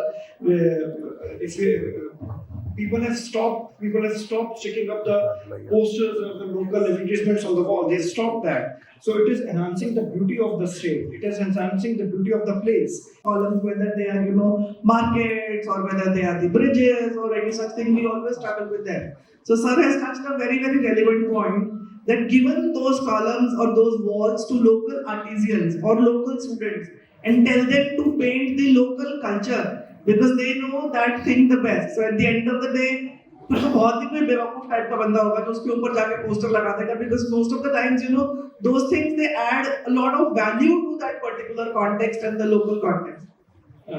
I'll just quote another one example. Last year I had been to China, so for my work, and what I saw, I was astonished to see. It was exemplary for me also, just because I had been to Beijing and there was some local election going on over there. So people, what they have done it beautifully, they don't have any posters and all on the walls, They have some small catalogs which are based on the small taggings and all. They can use it over there on locally, and which is well supported with the local artisans' work. You cannot write vote for Vikas Bola, vote for this. Underneath, you need to write vote for this name and a person and a party, but addition to that, you need to support it with the local architecture. They beautifully camouflage. They camouflage the areas. If we have these elections in India, 99% of the roads, streets, markets, every gates of the good houses, walls, they are covered with some posters and all, which is not allowed over there. Which I learned it from there that it should be like that in India also. In this way, we can enhance all together with the new cities, which is India is beautiful. We should work out in this manner so that it creates a good aroma for the people to breathe over it. It takes us to another step, which is basically that government intervention is very important. That if there is a state law or an authority which dictates that you cannot come and take, and stick a poster on the wall. So, sir, would you like to, just add certain things? That how do you see Jammu evolving as a city with respect to, from 30 years to now onwards? Since you have been a part of, the city for so long, so we'd like to hear your experiences with respect to the evolution of the city. Right from 30 years, you cannot find houses with scattered and all that. Now you don't find a space. And there was not a culture of Jammu to have live in the apartments or whatever. But now, as the spaces, we have started constructing good housing and all those. But the spaces and land in our Jammu city. We have very few cities, and if we develop a city with say 500 houses, another in the outskirts it develops around 2,000. So the roads are congested in that area. Then there is a drainage problem and there is electricity.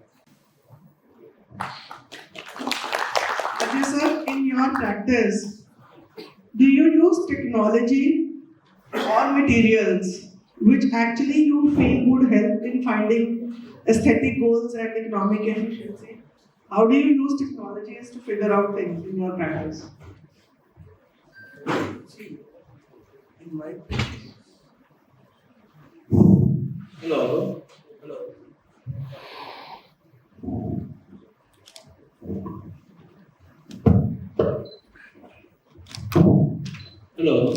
Can you repeat the question? So the question is, are there any specific technologies or materials that you find particularly useful in achieving both aesthetic goals and economic efficiencies? See, yeah, definitely a lot of innovative materials are coming up into the market these days. And basically, in Jammu city, there was always very less materials available. Not more people were available, but we were dependent on the locally available materials like the sustainable material, sand, cement, clay, and all the wood and all these materials which we used to play. And with the passage of time now, because since the circular economy is coming up into the market, the more sustainable materials are coming up, and with these sustainable material and with the passage of time, like we can go for automation. We are now using automation which can control tremendously the operational cost and your electricity cost, and thus less dependency on the systems. So basically, basically these technologies are coming up, and with these materials, we were to play with these materials in the city. Okay. To Sanjay sir, how do architects integrate sustainable practices into their designs while considering the economic implications? Okay. So no doubt now more and more architects are working towards sustainability and incorporating economics as the green building concept is also there and the client is able to understand after 10, 15 years of hard work by the design fraternity that if we design a green building today which is more environment friendly, they are going to save a lot in the short run and the long run as well. So that is the future, and we are supposed to design the environment-friendly buildings. That is the future, and we should not miss this opportunity. And we also are trying our best to incorporate as much as green building features into our projects. But still, many clients don't want economics in their projects. They want lavish designing. Different cities have different culture. Chandigarh clients needs economy. There's a Babuji city, and Ludhiana is an industrial city. Delhi is a different mixed type of city. So all cities have different types of demands, and architects are supposed to work as the demands of the client. Your client should be satisfied and happy at the end of the day. We as an architects have to work on a number of parameters as Sanjay Singh sir has explained. Many things, most of the things are not visible. We have to design to save the space, to save the time, to save the energy, not only the money. Many things. There must have been lots of discussions in your office also when clients would, want you to prioritize your decisions based on aesthetics and budget constraints. Would you like to share some examples where you are fighting over a particular form of aesthetics and the client is stuck onto this कि मुझे तो सतवारियों नहीं लगाना है, सतवारियों तो बिल्कुल भी नहीं लगाते हैं. Because then, how do we balance that form out? Or how do we balance that, decision with respect to the design that you would have thought of that, okay, this is my, project and I want to command it this way. Everyone in life wants serene and attractive things. I suppose there's a word wrong by you that client never wants Safari. Client always wants Safari. It depends on the budget. Clients always wants beyond Safari even. So there's always a fight between client and architect as a professional. But at the same time, architects are the person those who makes the dreams into reality. So it depends on an architect or a profession. I mean, we have a lot of I suppose in my career I have not fought with any of my clients. One or twice it had been a part of our discussion that we need to work out with a low cost. But whereas 97% of the clients, they want a lucrative thing which comes with the money only. So it definitely being an architect as a profession, we need to work out on the aesthetics as well as economics at the same time by keeping them in one hand, not in two other hands. Rora sir, you have been working on multiple typologies of projects where probably the BOQs and probably the budgets are fixed much before when the project is even conceptualized or designed also. So for example, if there is a project that has been quoted, it has been quoted with an X amount of budget. In that case, how do you put aesthetics into the perspective later on once the budget allocation has already been done? For example, a project to an area of X square meters could have been allocated a budget of these many crores.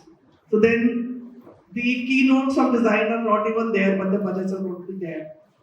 When the budgets are fixed, then the material specifications are not fixed. Yeah. They say this much is the amount you have to design within this. And contractors are also L1. Unfortunately, then the contractors who are chosen are also L1. So it becomes, further more difficult because you are looking at those. Contractors, we don't deal with them directly because it is the priority of the owner or the government to deal with them. But once the budget is fixed, you have to work within that budget. Then it is a simple thing that you have to compromise on the materials only, but not the area, because area is also fixed and you have to give that.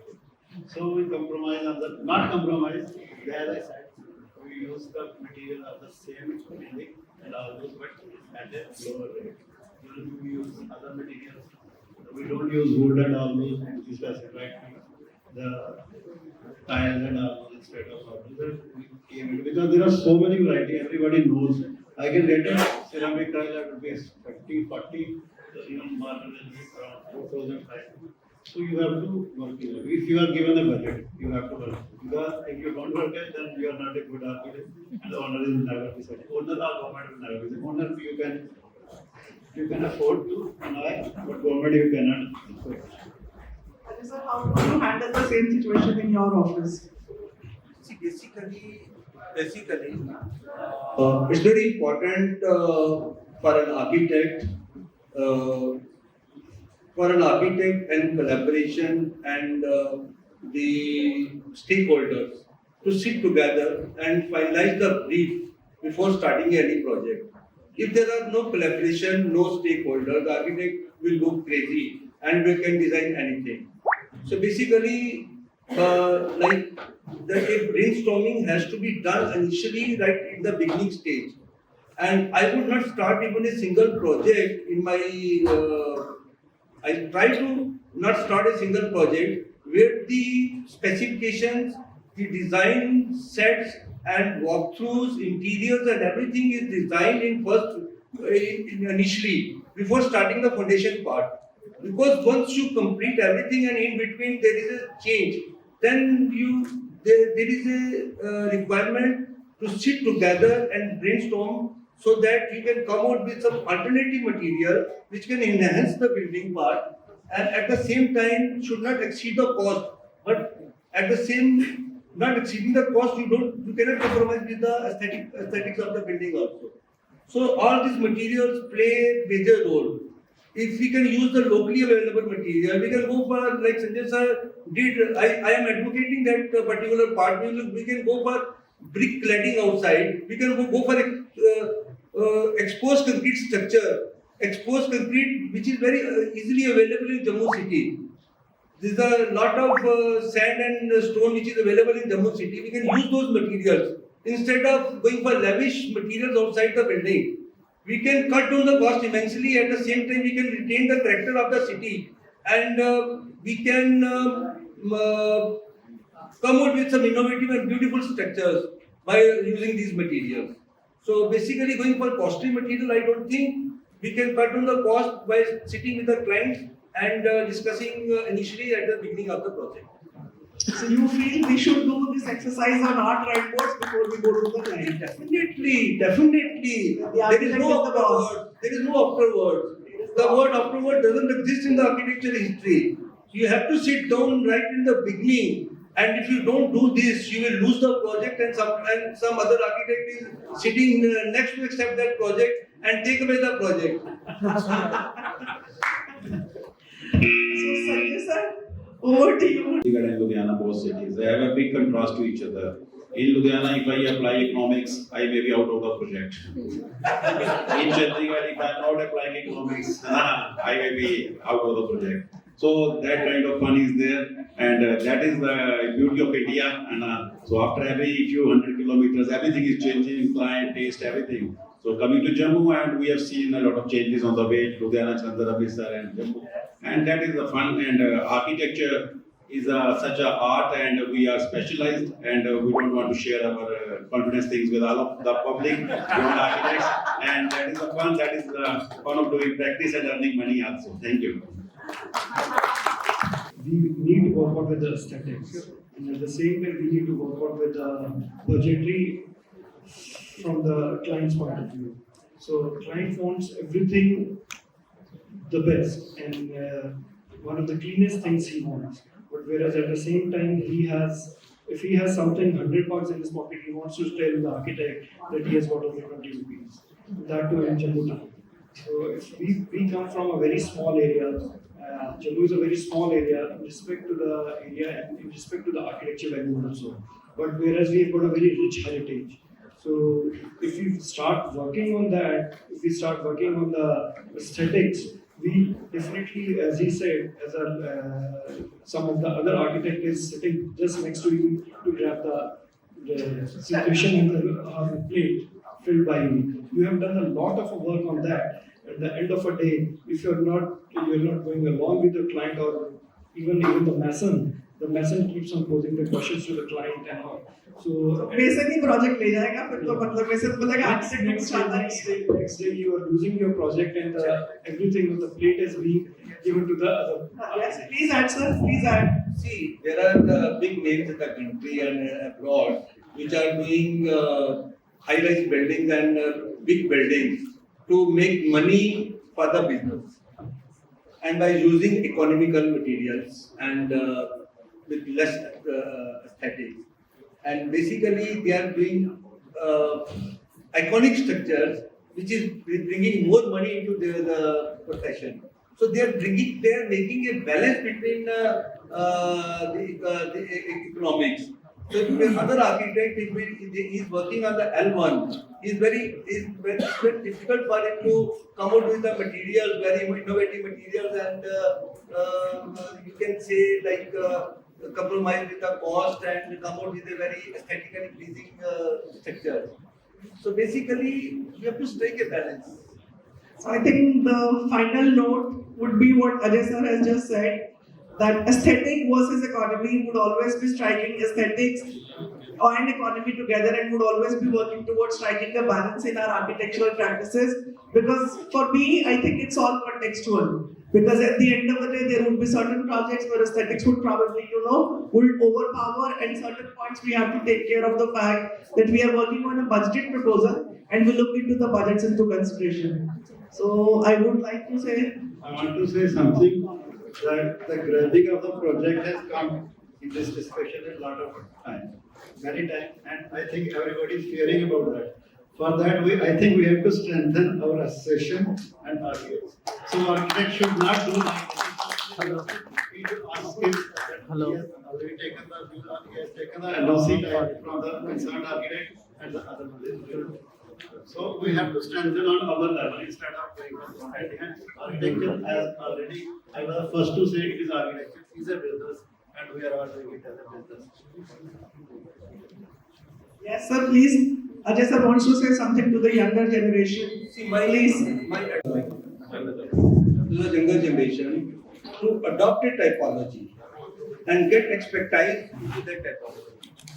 And once you become expert into that typology, try out other typologies. And you should not have the taboo of going for partnership to bring out different typologies into your profession. And at the same time, fix up the rates prescribed by the COA norms, more than the COA norms. And everybody should work on those rates so that there should be no other architect sitting next to him to grab that opportunity, and that way everybody will lose the profession. So that way it's very important to make this profession as a very healthy profession. Only then all these things, economy, aesthetics, and can come into the force. I think the topic for the next debate has been set by the team. ये तो आपको आपके बगल में अरवर साहब को बोला कि तो काउंसिल के मेंबर है Next debate का topic हो गया. I'm talking about that. This is not the forum to discuss such things. Take it away. If somebody has This is any, also part of the this debate. I tell you take Let me- economics for different Different level actually. That's what I'm saying. So this is another debate now. let me tell you, the other day, they can send the complaint to get we register it and we'll see who has done. Nobody gives a complaint in writing. Everybody says, he has taken my project. I was doing on this. I have done sketch for this. How council No, can I'm not saying that don't They work are on the saying low do- rates. I'm saying adopt a typology, get expert into that typology, and then only fix up your rates and finalize your rates. That is the way you can get expert and bring out with the aesthetically beautiful buildings. So you want the works of Amitabh Bachchan, you have to become Amitabh Bachchan. throughout India, not in Jammu. Yeah. So I think we would like to thank you all. Thank you so much. Thank you so much.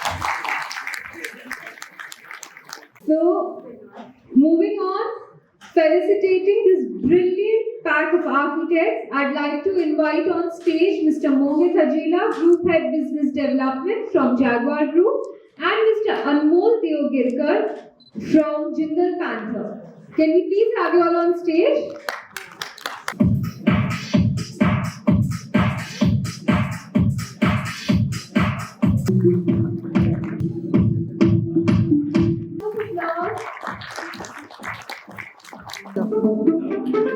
Design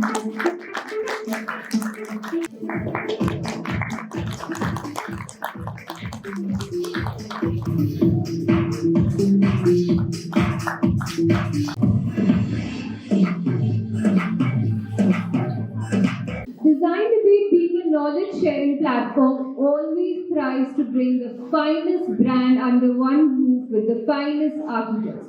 And one such brand that we have amongst here tonight is Jindal Panther. From that, we have the value sharing, that we have the extreme ownership, better than before, respect to the people, and sustainability. So these are the quality policies that is produced by our managing director, Mr. Bhimendra Jha, that was revised in September 22. Moving ahead, so this is the short introduction that of Jindal Steel and Power we share. We have the capacity of producing around 9.6 million tons per annum of steel, good steel producing, and we have the basis of steel producing unit in Angul, that is in Korea. So, apart from steel producing, we have the wheel unit in wire rod division that are plate mill, rail mill, special profiles, and that are located in Angul plant that is having capacity of 1.2 million tons per annum. Apart from that, bar mill is there having capacity of 1.2 million tons. In Patratu, we have the bar mill unit from where we supply the major northern part of India, and wire rod division also there that is 0.2 million tons per annum. Apart from, we share the quality policies that compromise the modern standard, that is ISO 9000, ISO 14000, ISO 45000 certificates. So in short, Jindal Steel Power supplies the major quality products that compromises the lowest quality oxygen content, nitrogen content, sulfur. That is the main detrimental product in the steel business. So moving ahead, these are the basis of any integrated steel plant that we have. Basically, it starts from the reduction of iron ore from the blast furnace. Then moving ahead, it goes to the electric arc furnace from where our main steel making process starts, and then goes to the continuous casting from where the billet and slabs are casted. So basically, this is the overall view of any of the integrated steel plant that have produced in the world. So now coming into the secondary category, there is always a constant that why should we purchase the steel from a secondary supplier, not from a primary supplier? So the primary supplier mainly compromises the quality of steel. That is, they have the ladle refining furnace, vacuum degassing furnace. So these processes mainly improves the quality of steel. It reduces the sulfur content, or vacuum degassing reduces the nitrogen content. So if I install the steel in any of the building, so it should withstand for a long period of time. And for that, I need to process the steel through these routes, mainly ladle refining, vacuum degassing. And most of the secondary suppliers don't have this process. So we are privileged to have this process in our steel plant, that is in Angul and Raigad. So ladle refining is a major input. If we don't use the steel to this process, our billet will look like this. That is the effectiveness that we cannot install in our TMT bus. This is the main thing that I want to highlight, because there is a concept rising that why should the steel supplier should purchase the material from a secondary supplier or primary supplier. So these are the major category of products that Jindal supplies. That is the rail mill, round bars, parallel panels, angles, channels, plate mills and coils. Coming on to Jindal Panther, that is a major brand. We supply to the binding wires, corrosion resistant steel, that is the CRS grades, weld mesh, strips and curtain bits. That are the major products that supply Jindal Panther. So this is how our Jindal Panther brand really started. We launched it in 2013. That is the name of Jindal Panther. We were gone for 2015. We were the first to produce the FE550 grade. FE550 stands for the standard strength of the material. That is the yield strength of the material that compromises. And also I want to highlight that we are the largest producer of FE550 grade since 2020. And now we also recognize certificates in India. These are the major locations in India that we produce the steels. Our main manufacturing units are in 3 locations, that is in Jammu, in Odisha, Raigad, Chhattisgarh, and Barbi, Patna. We have the rest location, that is our 22 divisions. Apart from that, we have 6 personal yards from where we meet our major requirements of steel in northern part and southern areas. In bar mill and TMT supplies, we have the categories that we supply, that is from 6 to 50 TMT bars. Apart from that, in curtain belt we supply 6 to 26 weld mesh. And in wire rod, that is in Patratu, we supply from 5.2 to 24 employees. So we are want to meet the requirements of all these standards. Basically, the highest conformity that is required to be made by every customer before supplying it. Apart from that, for any seismic zone that is in northern area which are more prone to earthquake areas. So we also made the requirement of IS 13920. That is the meeting requirement of 0.2% gale strength. That is the major sponsor that northern area of the also, I want to highlight that we are the first producer of 50 TMD rebars in India. In that, we are into producing of oil resistance in India that will come into market within a year. And, apart from that, we have some internal certification you can see here. Here certificate that we have for our TMD rebars, that is from Singapore, Europe, Hong Kong. Also, we have ACRS certificate from Australia, New Zealand for supply of bars in India. These are all of the certificates that we have. This is the item we have supplied in India mainly, that is the metro rail central vista projects, trains, airports, highways, which is apart from that we are China with supplied recently, that is the major achievement for us. That's all from my side. Any questions? And to begin this session, I'd like to introduce to you all our moderator for this enthusiastic panel. He is the Principal Architect at Vatsalya and Associates. He has completed his Bachelor's Architecture from SMDTU Katra 2006 to 2011 and Master's in Architecture from GJUSMT Hisar 2013. Since the inception of Vatsalya and Associates in 2013, he has done 300 plus architecture and interior designing projects. He is an ex-assistant professor at Jamia Millia Islamia, New Delhi and Sri Mata Vaishno Devi University, Katra. He has also completed government projects like Corporate Office of JKMSCL, Jammu and Kashmir Medical Supplies Corporation Limited, and remodeling of Jogra Chowk Rotary, Jammu. He is innovative and his expertise lies in renovation projects apart from project management, good communication, and being a quick learner. Ladies and gentlemen, allow me to welcome the moderator for the next gen panel discussion, Architect Chavi Vatsalya. So can we please have you on stage? Good evening, ladies and gentlemen. First of all, I would like to have a round of applause for all the audiences for their patience. Really, you have had a lot of patience, and we really thank him on behalf of architects, next-gen architects, as well as architects in Jammu, practicing quality architecture and trying to have something on the lines of Sanjay sir. And to start with, today's topic is aesthetics versus economics. But as Sanjay sir told us that aesthetics of economics and economics of aesthetics, I think this is a more relevant term on which the projects can be really worked out in the present scenario and as well as in the future scenario. So starting with one of the panelists, I would like to introduce we have 4 architects in this panel, and the first one is architect Himani Vadiyar. And ladies and gentlemen, she is principal architect of Aviral Design Studio with a degree in architecture and masters in architecture conservation from SEPT Ahmedabad. She has firmly established herself as an expert in design and architecture sector. And over her 8 years of experience, she has contributed to many prestigious projects like City Palace Udaipur, the Mubarak Mandi Heritage Project in Jammu, and the Sites Unit in Ikram, Rome. Additionally, she completed a Master's in World Heritage and Cultural Projects for development at the University of Turin, Italy. Himani's hand-on approach involves personally undertaking every design project at ADS, blending constant research work with her distinct vision for architecture design, resulting in exceptional and finely crafted spaces. So, ladies and gentlemen, please give a round of applause to welcome architect Himani Vadiyar, the first panelist on stage. Thank you. And I would introduce the second panelist, architect Jayaditya Kotwal.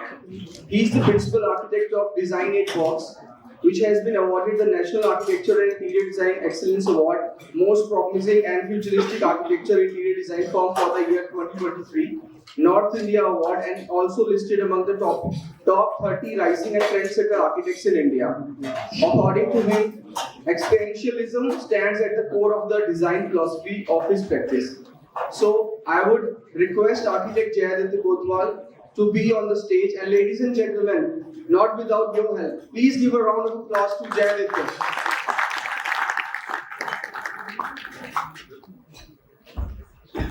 Thank you.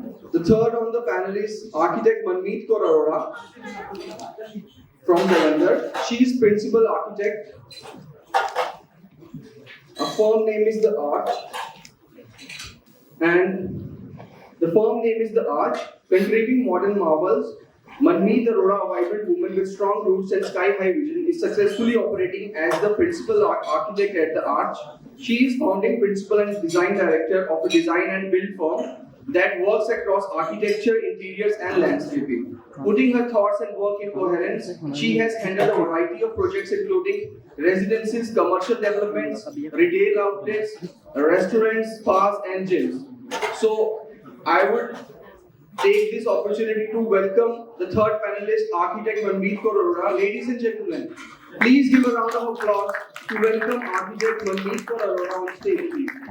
And our fourth panelist is architect Vishal Kakriya from Amritsar. He is the chief architect at architecture firm Line and Space, founded in the year 2016. The firm shot into prominence in its very early years under the able guidance of architect Vishal Kakriya, a dynamic and young individual. The working style of architect Kakriya resonates with minimalist architecture. Line and Space has a global presence, and the team has received various awards for outstanding designs and elevations. Architect Kakriya also had the privilege of designing residential and commercial spaces for various prominent actors from the film industry. So, ladies and gentlemen, please give a round of applause to welcome architect Vishal Kakriya on stage. So, we would start off with our panel discussion. As the background is already set by our seniors, we would like to continue on the same lines. So, Himani, where do you think architecture lies on the spectrum of art and business, and how does your practice maneuver over this polarity? Good evening, everyone. So, I feel art is an integral form of architecture. I feel that it is a form of self-expression, and they both basically represent our the cultures which we grew up in. So whenever we conceive a design of the link between culture and nature, what inspires us, and how we manifest these ideologies in the form of a building and give function to it is really where we blur the boundary between art and business. And I feel architecture lies at the intersection of art and business, and how we can synchronize creativity with functionality, and how we can synchronize innovation with practicality is what I believe is the synchronization between these two terms. And this is what really drives my personal practice as well. As a heritage expert, I'm always trying to bridge that gap between past and present in my design projects as well. All right, thank you. So, moving forward, as Winston Churchill said, we shape our buildings, thereafter they shape us. So, my next question is to architect Jayaditya Kotwal. So, Jay, do you think that aesthetically driven and iconic for the sake of being iconic buildings have a place in today's present world? I think iconic buildings, just making iconic buildings just for the sake of making them iconic, is not really the approach that not really the approach which architecture should be taking. Because if you're just doing that to make it, say, iconic and you're kind of having a disregard towards the context of the site, say, other societal demographics and things like that, then obviously that the output, the end product, that architecture is not going to belong to that. And then that thing can be made anywhere, right? It does not belong to that place, it can be placed anywhere in the world. And then obviously, if it does not have anything connected to that site, it is very much imitable. You can copy it, you can make it anywhere. So even if it is a unique thing when it was made, there will be imitations and you'll have a hard time staying unique. Whereas I think architecture should kind of arise from the problems and restraints of the site. You brainstorm on it very thoughtfully and mindfully. You come up with solutions which tackle those problems. And then obviously, if it is done in an innovative way, there will be an iconic output out of it, which will stay there and it cannot be imitated since it has its reason in the site itself. It belongs there.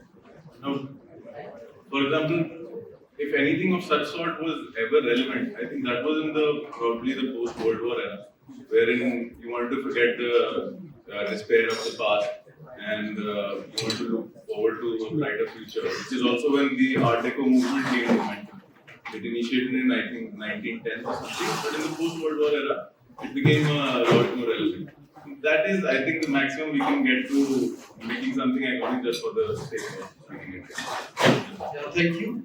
And I would like one more thing, like friend Bakri also said that architecture should speak of its time and place, but here for timelessness.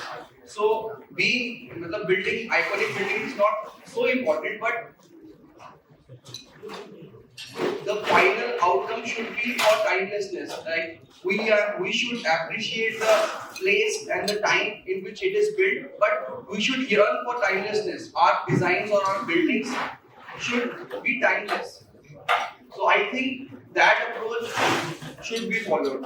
Thank you, architect Jayaditya Kotwal. And moving forward to architect Manmeet Kaur Arora. So I would like you to answer this thing.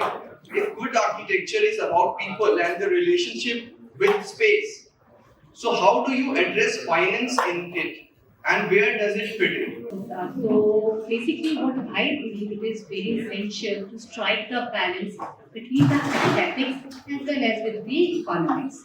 So generally we are as an architect, in fact we don't design a space, we just create an experience. And one, if we are involving economics, it is also generating economics as well. For example, like talking about the traditional and heritage architecture. So recently I visited one of the grand resort, Alila Fort. So the Vishnugad, it is almost like 230 years old building, and when the owner has took over, and then he saw there's a new road approach to there, and it's all scary. So I personally heard all about the experiences of the Alila Fort. So it was all the baths over there, and so he has to just develop a building like a hotel, a resort. So architecturally, how? So he put the he didn't like Sanjay sir said, he didn't like knock off, like he just told about the one of his examples. So that architect, what he has done, he has taken that challenge for a fort, जहाँ पे 13 feet की एक wall थी, वहाँ से the architect has, using the economics of the basic necessities, like how he has developed the sewerage line aesthetics, and now that property has been turned into a 5-star property. So where the revenue has been generated by putting the very necessity economics. बहुत minimal पैसे लगा के वहाँ से revenue generate हो रही है, and that's a 5-star property under Alila Fort Palace. So yeah, I think it goes hand by hand, and yes. And second point, if I talk about this, about the economics, of course, the sustainable materials, and the use of the local materials, what we are using. So even in our projects, we are doing a couple of resorts in Palanpur. How we are going hand by hand is like, of course, we are doing one 5-star and one for some TV actor, the resort, and how we are balancing between the two. one, we have to create not a space, but an experience. So creating an experience, of course, needs a revenue and the money.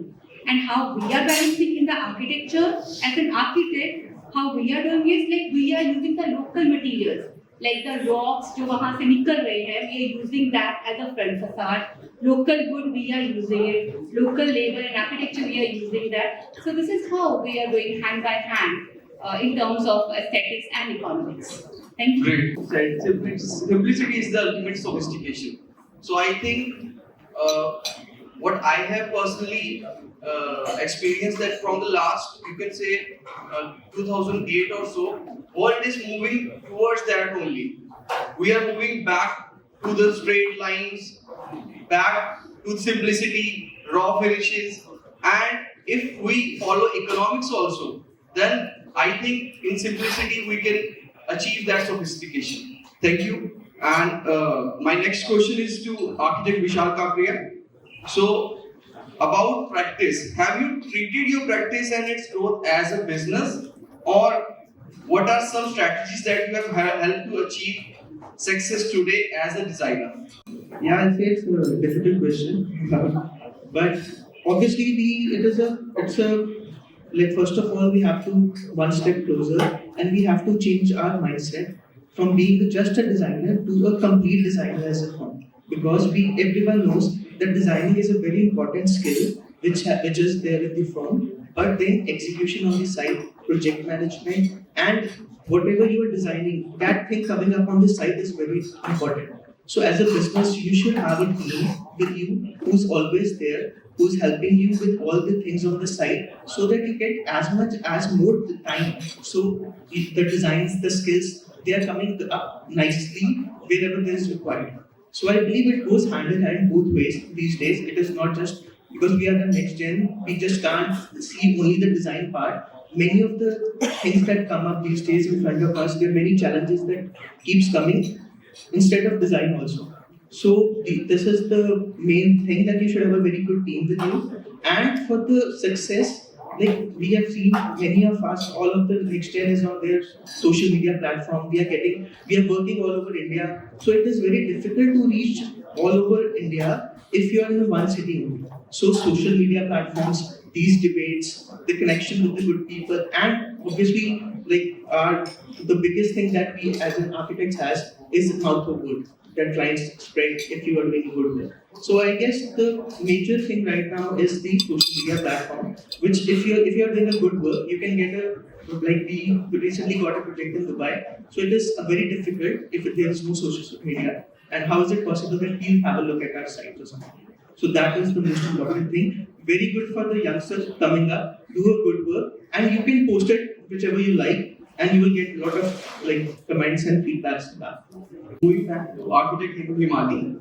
So, talking about Jammu city, how do you think architecture of India and especially Jammu city might be addressing sustainability, conscious design, and an overall trend towards building a circular economy?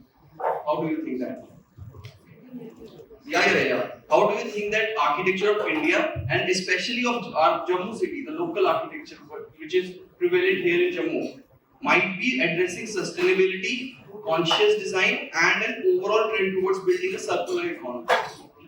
So nowadays we can see that when we are doing the design process, everyone is being vocal for local materials, and we are doing the spatial planning as per the orientation. Considerate about the site setting, and then we are considerate about using smart lighting fixtures and water saving fixtures. In our projects only, we are using water harvesting systems. We are incorporating local materials. Like one of our clients, they are recently they are using this bakery stone, which is a local stone. But somehow I feel it's also a challenge on the other side to achieve absolute sustainability in these projects. Because if sometimes we are using local materials, we are reducing carbon footprints, but at the same time, when we are mining the local materials, we are also impacting the social, the environmental aspect. And sometimes it's also difficult to convince the client because the green building materials are obviously on the higher side as compared to other materials. So the client at that time they don't look at the longevity of the project. So that's the challenge. Thank you.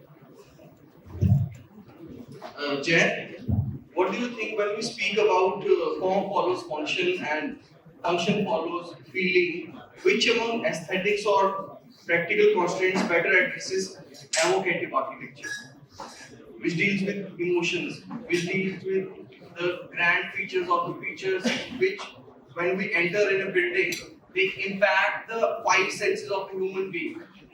So how do you think? Right. So, see, if it's the case for appealing to the feelings and the senses, it's obviously more a matter of aesthetics than it is of the practical restraints or whatever you call it.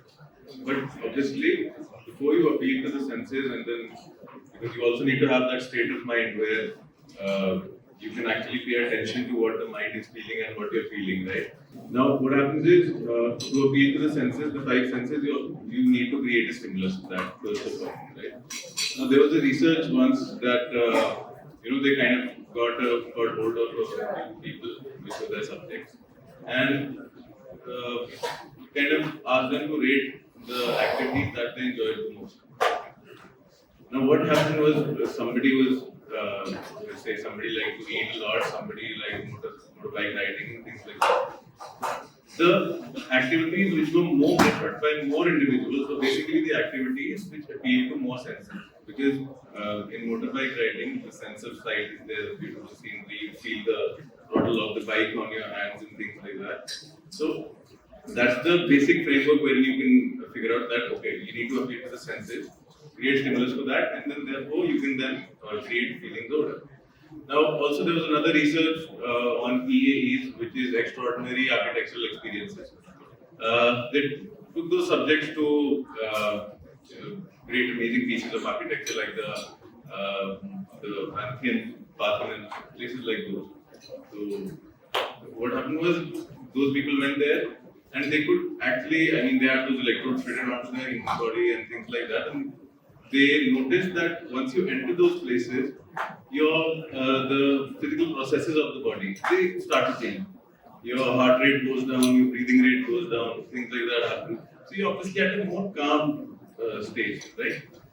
All of this also was because of not just the finishes, the aesthetics, the superficial, whatever you call it, probably in architecture or in interior design, but it was more of something that appealed to the senses as a whole, right? So what happened was that once all of these, the experiences were there.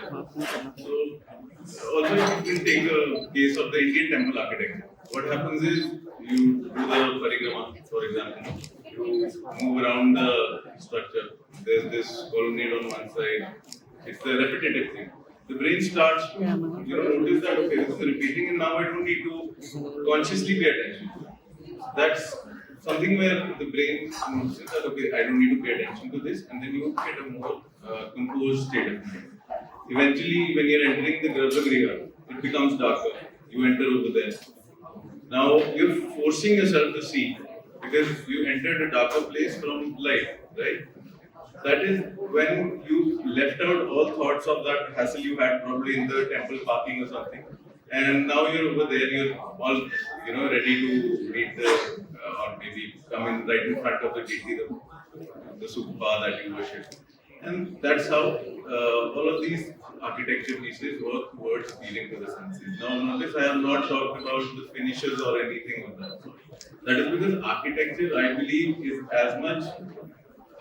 It is as much as the shape that it takes as it is the void that it holds inside. So once we shift our focus from the building to the void inside, that is probably when we can actually focus on people and then evoke it. Thanks a lot. And I would like to add one thing. Late architect B.V. Doshi sir, I was listening to him. I follow him a lot. So he was telling in one of our lectures that architecture is the food of spirit. So he always did. It was not a business. It was not a business. What he was doing, he was saying it was something for the spirit, for the soul. So when the approach is such, masterpieces and architecture beyond time, it crosses the barrier of time and goes into timelessness. So thank you. And moving forward to that, architect Manmeet Kaur. One question from Metaverse. So because these things are, fascinating clients also and fascinating young professionals also. So with the introduction of architecture design in the metaverse and artificial intelligence gaining unprecedented momentum, how do the boundaries between aesthetics and economics blur for digital buildings?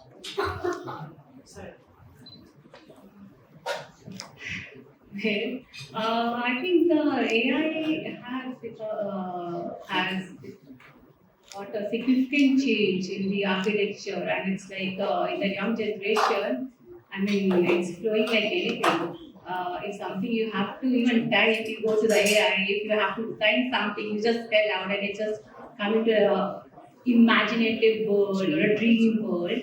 But for me personally, as an architect, if I see, okay, we can have an idea, we can take inspirations further from the AI, but what how the AI is coming up, I think अगर हम सब AI में आ जाएंगे ना, जो हमारा एक personal touch होता है एक प्रोफेशन में, जो एक प्रोफेशनल चाहे आप एक घर ले लो, एक बिल्डिंग ले, कमर्शियल्स ले लो, इंस्टीट्यूट्स ले लो, हॉस्पिटैलिटीज ले लो, वो धीरे धीरे that will be a loss in the young architects. So for me, I think we can get the ideas, we can generate the ideas, but on the practical field when we come, then there are a lot of technicalities. When we see the form follow functions, I think that won't happen. So the form will only follow. I think function to wo rahega, then the structure part comes and everything comes. So yeah, I think as an architect, मुझे ऐसे लग रहा है कि हम लोग बहुत ज़्यादा over reliance उस पे हो जाएंगे. But for me, I don't have an approach for AI. Like not much, but in a limit. Again, balancing the both. Thank you. Yeah, because AI is good, but human touch is lost, and without human touch, without the experience of a Homo sapien, how can AI design for a Homo sapien? Only a Homo sapien can design because he can feel the same senses. He can, because he is a human being. He can also use that space. He can also be the first-hand user. So you are right that these things will develop, and these things, technology will help us to, in some ways, but we cannot rely totally on AI. Thank you. And moving on forward to architect Vishal. So coming back to the entrepreneurial ventures. So what are some entrepreneurial ventures in architecture and design that are breaking the ceiling today with their innovative concepts? I guess technology is coming very fast into the architecture. Like we are talking about AI and everything. But what we are already using, I guess, is one of us is virtual reality. The client is pretty much happy using it. They can see there, like we are talking about a residential project. They can see a project inside out, walking towards it. And not just for the client, I'll say even for the architects, even when we walk around it, we see some things that we have missed once we are doing sketching or something. So AI is one of the part that is taken, but virtual reality we have been using. Client is pretty much happy. We both are on the same page, confident that something similar is going to be there at the end of the project. And then comes the 3D printers like they're coming up. So we are using few of the projects like we are using 3D printers. Instead of making model, which takes a lot of time, lot of costing, So 3D printers make it so quick for the client also, for us also, and then you can use that for the stability check also. So I guess these are few of the technologies. Obviously, they won't take over us because we are the one who are going to use it. If it is a VR, not every house is going to look same. It is we are the one who are going to design it.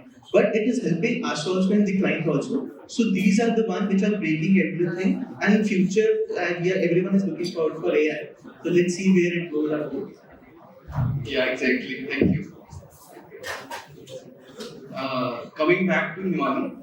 So, what do you think, Himani? If you imagine a building on both ends of the spectrum, like either it is so economically, or either it is functionally driven, so that it compromises on the aesthetics entirely, or it is aesthetically a work of art but purely poorly conceived in terms of economic and functions. What out of both the identity equally as architecture, but which one captures the core of architecture better? The one which is economically and functionally driven, but that compromises on aesthetical part, or the one which is aesthetically driven but poorly conceived in terms of economic and functional constraints. The biggest. I think this question captures the essence of today's debate, architecture, aesthetic versus economics. But I think there is no versus between these two terms. They both coexist. There are different types of clients coming to us. Like some clients say, "Kitna paisa lagao, kaise lagegi?" It's a luxurious villa. And there are some type of clients who have budget constraints. So I feel as an architect, the onus is on us really that how do we innovate and bring creativity in our design projects. For example, if we take example of the nomad architecture, like the domes we see on the countryside of our city only, they are merely constructed out of traditional construction systems, and they use very peculiar art forms, which is the local parola art on mud wall textures. So there is no cost involved in that, but absolutely it's an example of innovation and creativity. So I feel when a project has no budget constraint, I feel there as an architect we have good amount of freedom, to play with the materials, and it is easier in those type of projects because we can simply use high finished Italian stone in those projects, and we don't have to really, innovate in terms of design. But if we see at budgeted projects, it is how we innovate with the local materials and how we play with the design. Thank you. To create architecture is to put in order, as one of the great masters said, Le Corbusier, that to create architecture is to put in order. Moving on to architect Jayaditya Kotwal, what are the differences between noting the aesthetics and economics of design when it comes to architecture versus interior design? Like if you are having an architecture project and other is an interior design project, so how will what are the difference between noting the aesthetics and economics in both the projects? Right. So, if I talk about the economics part first, I think the economics of a project is largely divided into two parts. One is while you're building it, constructing it, and till you hand it over to the client. And the second part goes on to the part where when the project is in running, it is being used, and then what kind of economic implications does your design have on the client? How much more does he need to spend? Because probably you thought something or probably forgot to talk about something. So what happens is, in terms of interiors, there's only so much that you can do in terms of the running aspect of the economics. Because probably you can, like Jaguar is there, they have a lot of wood fixtures which use only a limited amount of water in it. So things like that can be done to make those interventions where you use lesser of the resources. But in terms of architecture, I think there's a lot of interventions that can be done because, say for example, you put in a climate like ours, you put a large aperture, large opening on the southern side of the building, and probably it's a residential building, it would have a lot of budget probably, right? And you put that over there. Now, the cost of putting that large opening on the southern side and the northern side would have been the same. So, while the project was being executed and the total budget that you put it to the client, you might have justified that. But what would happen that once the client starts to use the house and starts living in there, there'll be a lot of additional load on the air conditioning system, right? So then excessive electricity bills and things like that. So I think those are the two main differences between interior and architecture in terms of economics. Because interior, I don't think there's much that can be done. In terms of architecture, a lot of things need to be taken care of so that while it is in use, you don't end up spending more at that time. In terms of aesthetics, I would say interiors, if you're doing the interiors, you probably have to read the language set by the architect before, kind of deciding that, okay, I want to do Scandinavian or I want to do some other kind of style. Because the interior is a complementary part of architecture as I see it. The experience that is supposed to be there when you look at a piece of architecture from outside, that can only be, when you look at it from outside, if it's a good piece of architecture, you'll be very inquisitive, you'll become very curious as to what kind of a building this is. You would imagine what the inside of the building would be like. And once you enter, probably it's something very brutal or something. You enter inside and then it's some gaudy French thing with golden emojis here and there. Probably, that would be a very, a buzzkill kind of thing. So, for the interiors part, I think reading the context set by the architecture of the project is very important. Whereas, when you're conceiving the idea of the architecture, that is to be done. You obviously need to take in consideration the context of the surroundings and obviously societal demographics, this and that, everything. But then, and taking an informed decision, not just on a whim, you decide whether to go with the context of it, or you start probably you want to put in something in stark contrast to whatever is there in the surroundings. Now, so in terms of aesthetics, the difference would be there. And also in terms of architecture, I think the sustainable practices, solar passive techniques, that there's a lot of things that can be done. Wherein once those things are set in place, interiors can do only so much about it. So probably it's not just the looks when we talk about aesthetics in this case. It's not just the looks of it, but also how it what it does for the client, your piece of architecture. Good architecture is probably like a good person. It's not about how he looks, but what he does for others. That kind. Thank you. Very happy. For interior, I would, just quote something. God is in details. So for interior designing, this quote goes really well. God is in details because the kind of focus which has, in India, in today's context in our country, the focus on interiors is so much. Like earlier, clients were not having any knowledge. They were not having much of money also. But from the last 20-25 years, the focus on interior has really improved a lot, and people are aware of the materials also. They want to spend also, and they want detailing also. So this has also facilitated. Question for Manmeet Kaur Arora.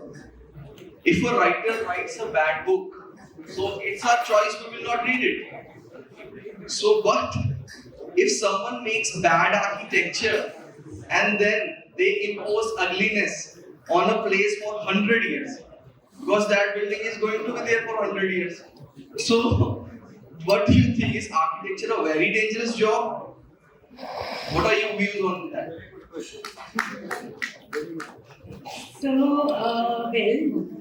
before an architect, I'm an artist too. So I do oil paintings and all. So an artist, I think there is nothing against this world. There is nothing. So चाहे वो Picasso का painting हो या van Gogh का हो, it's your perception, it's your liking. What do you like it? So I think ugly is not a word in my dictionary in terms of architecture as well as an artist. So I think, well, I have an example. So our travel. So there's a building by Anthony Gaudi in Spain. So by the name of Casa Petro. So that building was considered, that's a very old building. So when it was built up, so it was considered is one of the, I'll not use the ugliest word, but it is just कि क्या बन गया है, कैसा है. So it's a new Gothic architecture inspired from a human skeleton and all.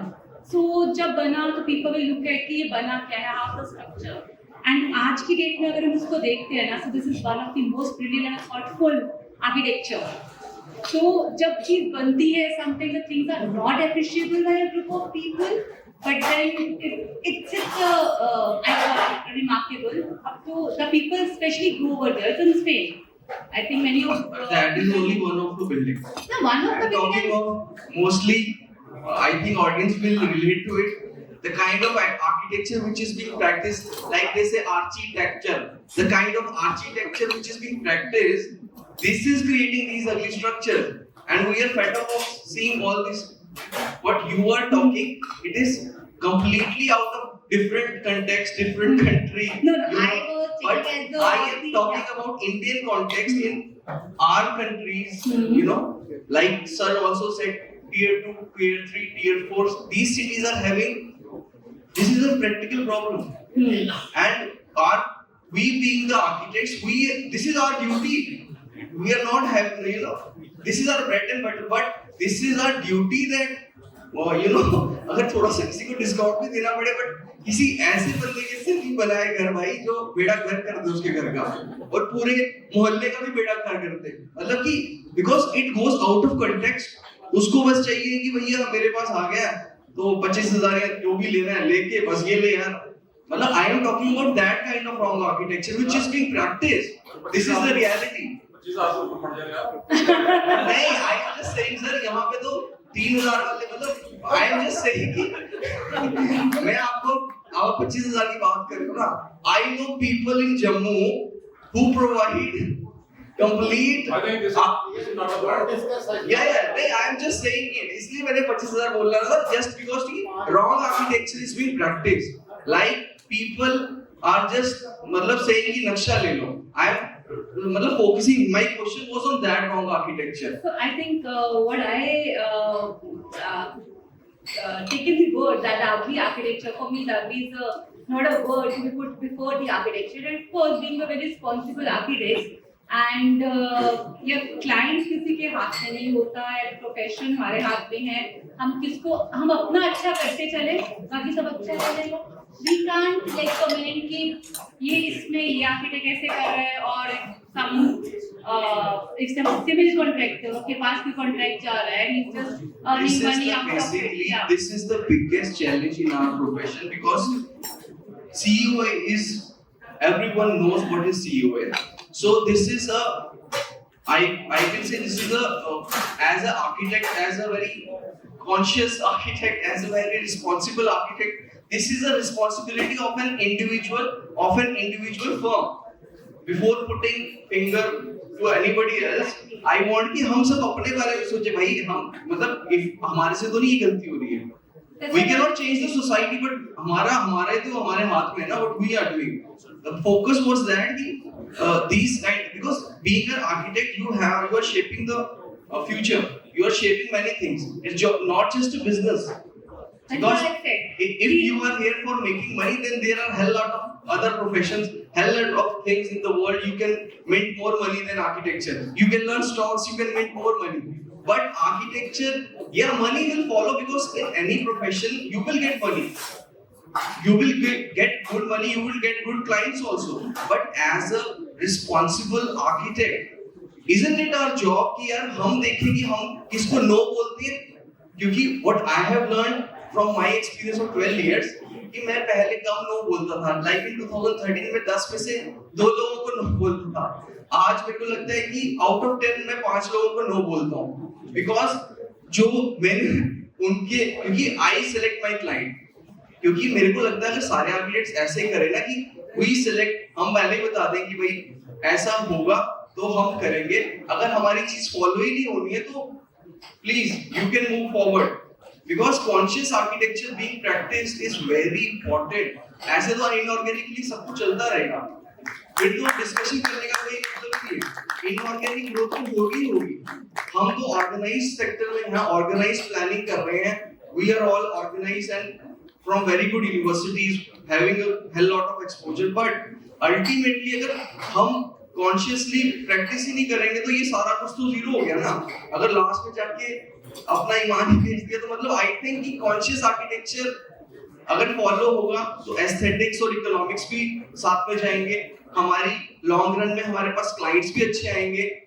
These all things will follow if we as a, जैसे बीबी दोशी sir ने बोला, the great master, he said that architecture is the food for the spirit, but it is only, I think, 3% of the architects will really understand this thing. 97% will say यार हमने बाकी चीजें भी देखनी है, एम्प्लॉइज की सैलरी है, कोई बात नहीं यार, चलो आने दो, चल रहा सब कर रहे हैं, हम भी करेंगे। I am just on the platform raising this voice कि यार conscious architecture होना चाहिए यार, नो बोल के क्या हो जाएगा, अगर हमारे पास आना होगा काम तो अच्छे क्लाइंट्स भी आ जाएंगे। अगर हम 2-3 लोगों को नो बोल देंगे तो इसमें हमारा और सोसाइटी का एट लार्जर इंटरेस्ट होगा, it will be at larger interest of the society. So I will stop this discussion here and move forward with the next question. The last question I want to like, yeah. No, it's okay. So I'm totally fine. I'm in bliss. So with increasingly, Vishal, with increasingly advanced technologies such as building information modeling, the economics and functionality of a building, that what would the role of an architect be in the future? जैसे estimation सारा कुछ big में हो रहा है, सब कुछ है ना, तो will an architect eventually solely contribute to the aesthetic value only? What I believe that if we go traditionally, so we used to work on the sheets, and like I'm talking about 20 years back, and then now we are working on CAD. So many of the better buildings were there then, and many of the better buildings are coming up, and in future also there will be good buildings. So these buildings are just because of architects. Many of the software will come, we have rhinos, we have a fluidic structures coming up. Fluidic structures are very nice to see, but once you start working on it, estimations and these things, everything can be done by a managers also or other team also. The most important factor is the design factor. So aesthetics is not the factor. The factor is understanding, like you earlier told, understanding, having the feel. Any of the software won't feel what our client is feeling. If we start feeling what our client is feeling, and we have to make spaces which are habitable and at the same time sustainable, and if we look at future, we look at our kids, we see best of them for them, we see let's buy this for them, let's buy, but we are not looking at the environment as a whole, that what we are giving them. So anything can come up, but architects will be on top for sure. So this was the last question. I think we are on time. I would end this today's this design debate on the last words of Frank Lloyd Wright, that an idea is salvation by imagination. So thank you, ladies and gentlemen, for coming here and gracing this occasion, this debate with your gracious presence. And we would like to thank ITP Media also for conducting this kind of a very vibrant and very design conscious discussion in our city of Temples, Jammu. And we will love to request you to kindly continue this kind of discussions in the future as well. Also, I must a big word for Chavi. All your questions were very much relevant in context, and also being very well taken up by the panelists. I have just one question to all the panelists. You are the future designers of Jammu.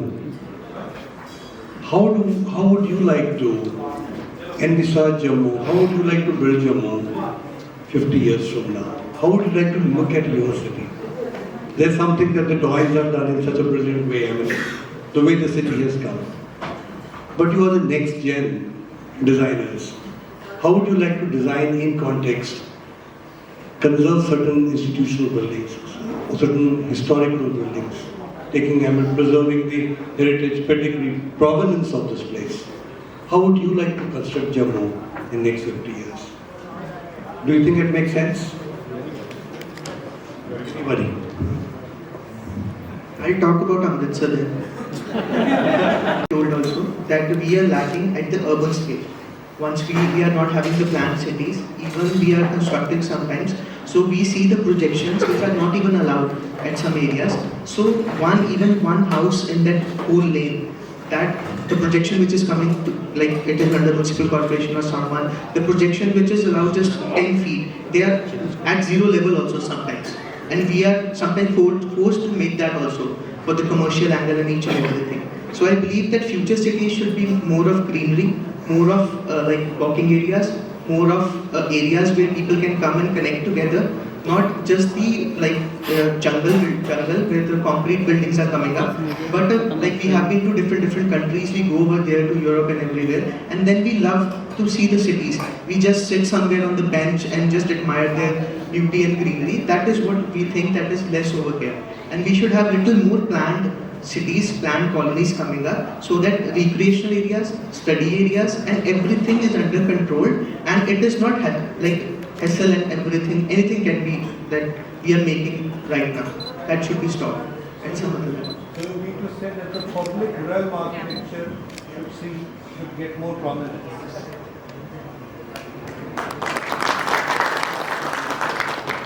I think I agree with Vishal what he said, because with my experience of studying in Italy, what used to be my routine was that every weekend I used to visit the public spaces, the art museums, and just admire the art.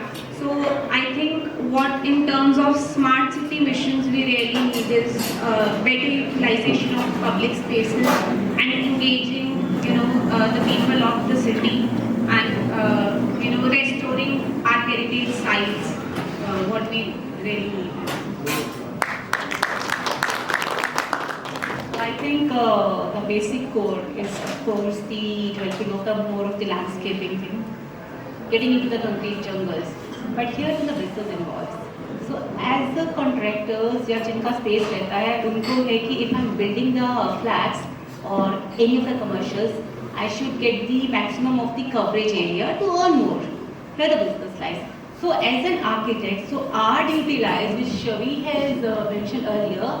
So we should be very strong enough, very strong grounded कि नहीं यही FAR है, इतना ही है, and we want to give this landscape.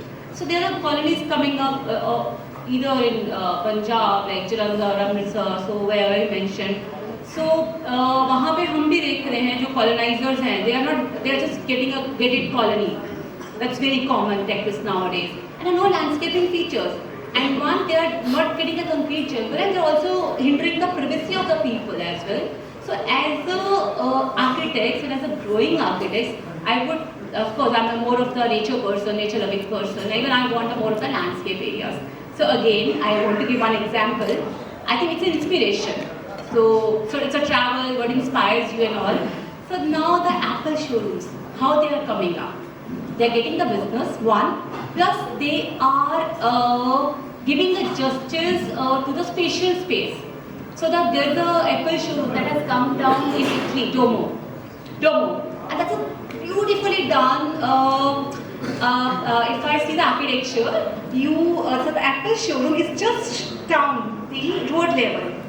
And the above space is being used as a spatial space for the fountains, for the sit-outs, for the night benches, to walk around, and how it has been done, and even that has not even hindered the architecture and aesthetics of the Apple showroom. And how it has been planned, one, the steps has been given, and the rises of the steps have been well ventilated, and the light is coming directly to the Apple showroom. And when you're just inside the Apple showroom, you can't see the Apple showroom. It's just beneath the basement, and the upper part, the domo, it's beautifully designed. I think as a futuristic architects, मुझे ऐसे लगता है कि कहीं ना हमें builders या कुछ चीज करते हैं, but how it's our brain, it's our vision, how we have to implement that to convey again the balance. Thank you. Yeah, so green spaces भी होने चाहिए, and as Vishal ji correctly pointed out, the public realm designing has to be, it has to go up quite a few notches. But and also I agree to that. Other than that, because all the points have been covered very well by the panelists. But other than that, if say, as you said, 50 years down the line, what is the difference I want to feel in the field? Is that probably I would want more aware clients, because kisi ko, I mean, you think of a damn good innovation and then the client can just not perceive it. And so it's kind of heartbreaking that you need to explain it again and again. Probably you agreed to it, and then in the next meeting again, you're back to square one. So probably those are the kind of things which I would want to, get rid of it 50 years down the line. Now, for example, a debate like this, wherein, we're talking about, really good topics where probably quite a large strata of people who are in this, the construction field, probably they'll also not understand it. But still, probably something which is not, so deeply into it, but somewhat kind of it just superficially, थोड़ा ऊपर से उस topic का अगर पता चल सके to the common people, I mean, who are going to be potentially our clients, I think that is something, अगर यहाँ पे भी कोई हो जो architects नहीं हैं and who can potentially be our clients, once that person comes to us with the awareness of, such topics, that will be very good. I mean, हो सकता है वो खुद ही ideas दे दें हमें better. So I think that is one thing in the field that I would like to feel 50 years from now. Sir, I think that 50 years, I can only talk about 20-25 years. मेरा अभी तो नहीं गुजरा है.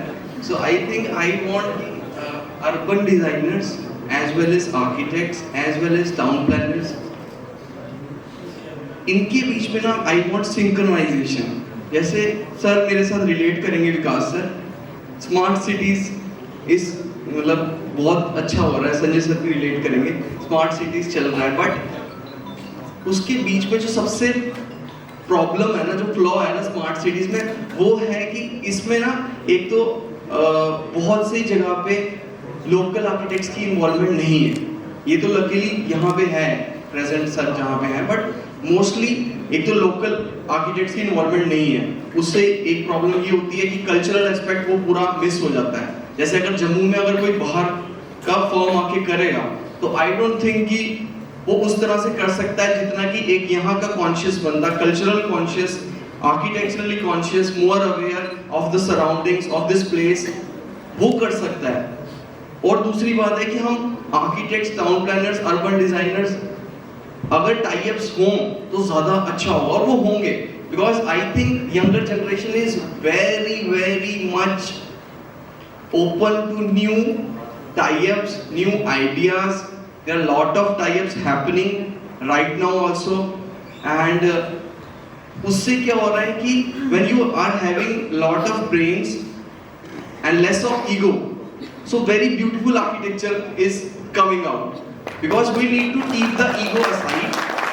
We need to really work. अगर कोई सच में चाहता है ना कि अच्छा काम करना है, तो पैसा कमा रहे हैं, सब कमा रहे हैं, टू गिव समथिंग. अगर जैसे एक साल में हम 100 प्रोजेक्ट कर रहे हैं, बट 10 प्रोजेक्ट हम कॉन्शियसली होके अपने क्या कहते हैं, चाहे जम्मू सिटी हो चाहे कंट्री हो, मतलब वैसे कुछ प्रोजेक्ट्स होने चाहिए जैसे संजय सर ने किए हैं. अब बताने की जरूरत नहीं है, उन्होंने ही has already delivered it. Because जब हम कॉन्शियस प्रैक्टिस करते हैं और we are aware about the context also, aesthetics also, everything, then these marvels happen. क्योंकि अच्छा मनमीत अच्छा आर्किटेक्चर भी हो रहा है, दूसरा भी हो रहा है विदाउट नेमिंग इट. बिकॉज बोलने से सही नहीं होगा या ना बोलने से नहीं होगा, it is happening. But the only हमारा फोकस ये है कि अगर हम सारे आर्किटेक्ट्स थोड़ा सा सोचें ना बैठ के कि भैया अगर हम अपनी सिटी को शेप करना चाहते हैं ना, तो स्टार्ट वो हमारे ऑफिस से ही होगा, हमारी गलियों से ही होगा, हमारी स्ट्रीट से ही होगा. जब स्ट्रीट्स के चेंज होगा ना, जब अर्बन कंटेक्स्ट चेंज होगा ना, फिर उसमें अर्बन प्लानर अपना काम करेगा, टाउन प्लानर अपना काम करेगा, और आर्किटेक्ट्स माइक्रो लेवल में अपना काम करेंगे, बिल्डिंग लेवल पे. बट जो प्लानिंग के लेवल पे मैक्रो लेवल पे काम वो तो ऑब्वियसली वो तो टाउन प्लानर्स या अर्बन डिजाइनर्स ही कर सकते हैं। सो अगर जम्मू में आई थिंक कि अगर ज़्यादा टाई-अप्स होंगे और किसी भी सिटी में अगर ऐसी प्रैक्टिसेस डेवलप होंगी जहाँ पे कि टाउन प्लानर्स भी साथ में हैं, इंटीरियर डिजाइनर्स भी साथ में हैं, आर्किटेक्ट्स भी, अर्बन प्लानर्स भी, and they have a lot of minds working on the projects like smart cities या कोई भी प्रोजेक्ट है, तो उससे बहुत अच्छे इनपुट्स आएंगे, डिजाइन कॉन्शियस इनपुट्स आएंगे, जिससे कि सच में जम्मू में या किसी भी सिटी में चेंजेस आना शुरू हो जाएंगे। और वो आई थिंक स्टार्ट हो भी रहे हैं, हो चुके हैं, हमें दिख रहे हैं कि 2032 में क्या होगा या 2040 में क्या होगा। बट हाँ, जहाँ तक वी कैन डिसाइड इज कि हम सिर्फ अपना जो कंट्रीब्यूशन है हम वो दे सकते हैं। पॉलिसीज, गवर्नमेंट फ्रेमवर्क्स, वो हर कंट्री में, हर सिटी में चैलेंजेस होते हैं, परफेक्शन कभी नहीं होगी, but we have to work out of that, out of all the complex imperfections we have to work out something which is good for our children या फिर हमारे पेरेंट्स या ऑल द सोसाइटी। मतलब हमें इसी कंट्री में रह के इसको चलाना है, तो how can we do that efficiently, being a very design centric architecture or being a very design centric firm or being a very conscious practice, running a very conscious practice, we can have solutions because there are solutions in the world, in our country as well. People are practicing good architecture also. So अगर हम tie-ups करेंगे और हम अगर सच में projects को कुछ time देंगे out of our busy schedules, तो obviously there will be a change and the change is very much seen. मतलब मैं देख पा रहा हूँ कि हाँ, things are changing. Thank you.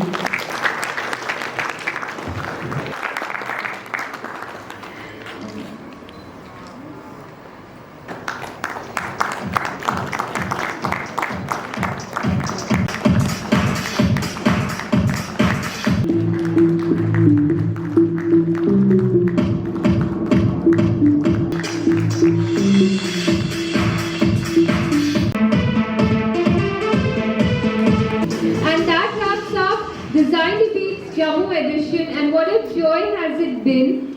You have been an absolutely wonderful audience, and I thank you all for your patience. From me and the entire team of ITP Media Group, I'd like to thank our sponsors, the title partner Jaguar, category partner Decunic and Jindal Panther, exhibit partner Duroply. Thank you all for your support, and of course I'd like to thank our esteemed guests, our very dear curators of both the panels, and all the panelists for taking time to making this evening a phenomenal success. It was truly a joy to be able to pick your brains. Jammu, you've been lovely and we hope to see you soon again. Thank you so much.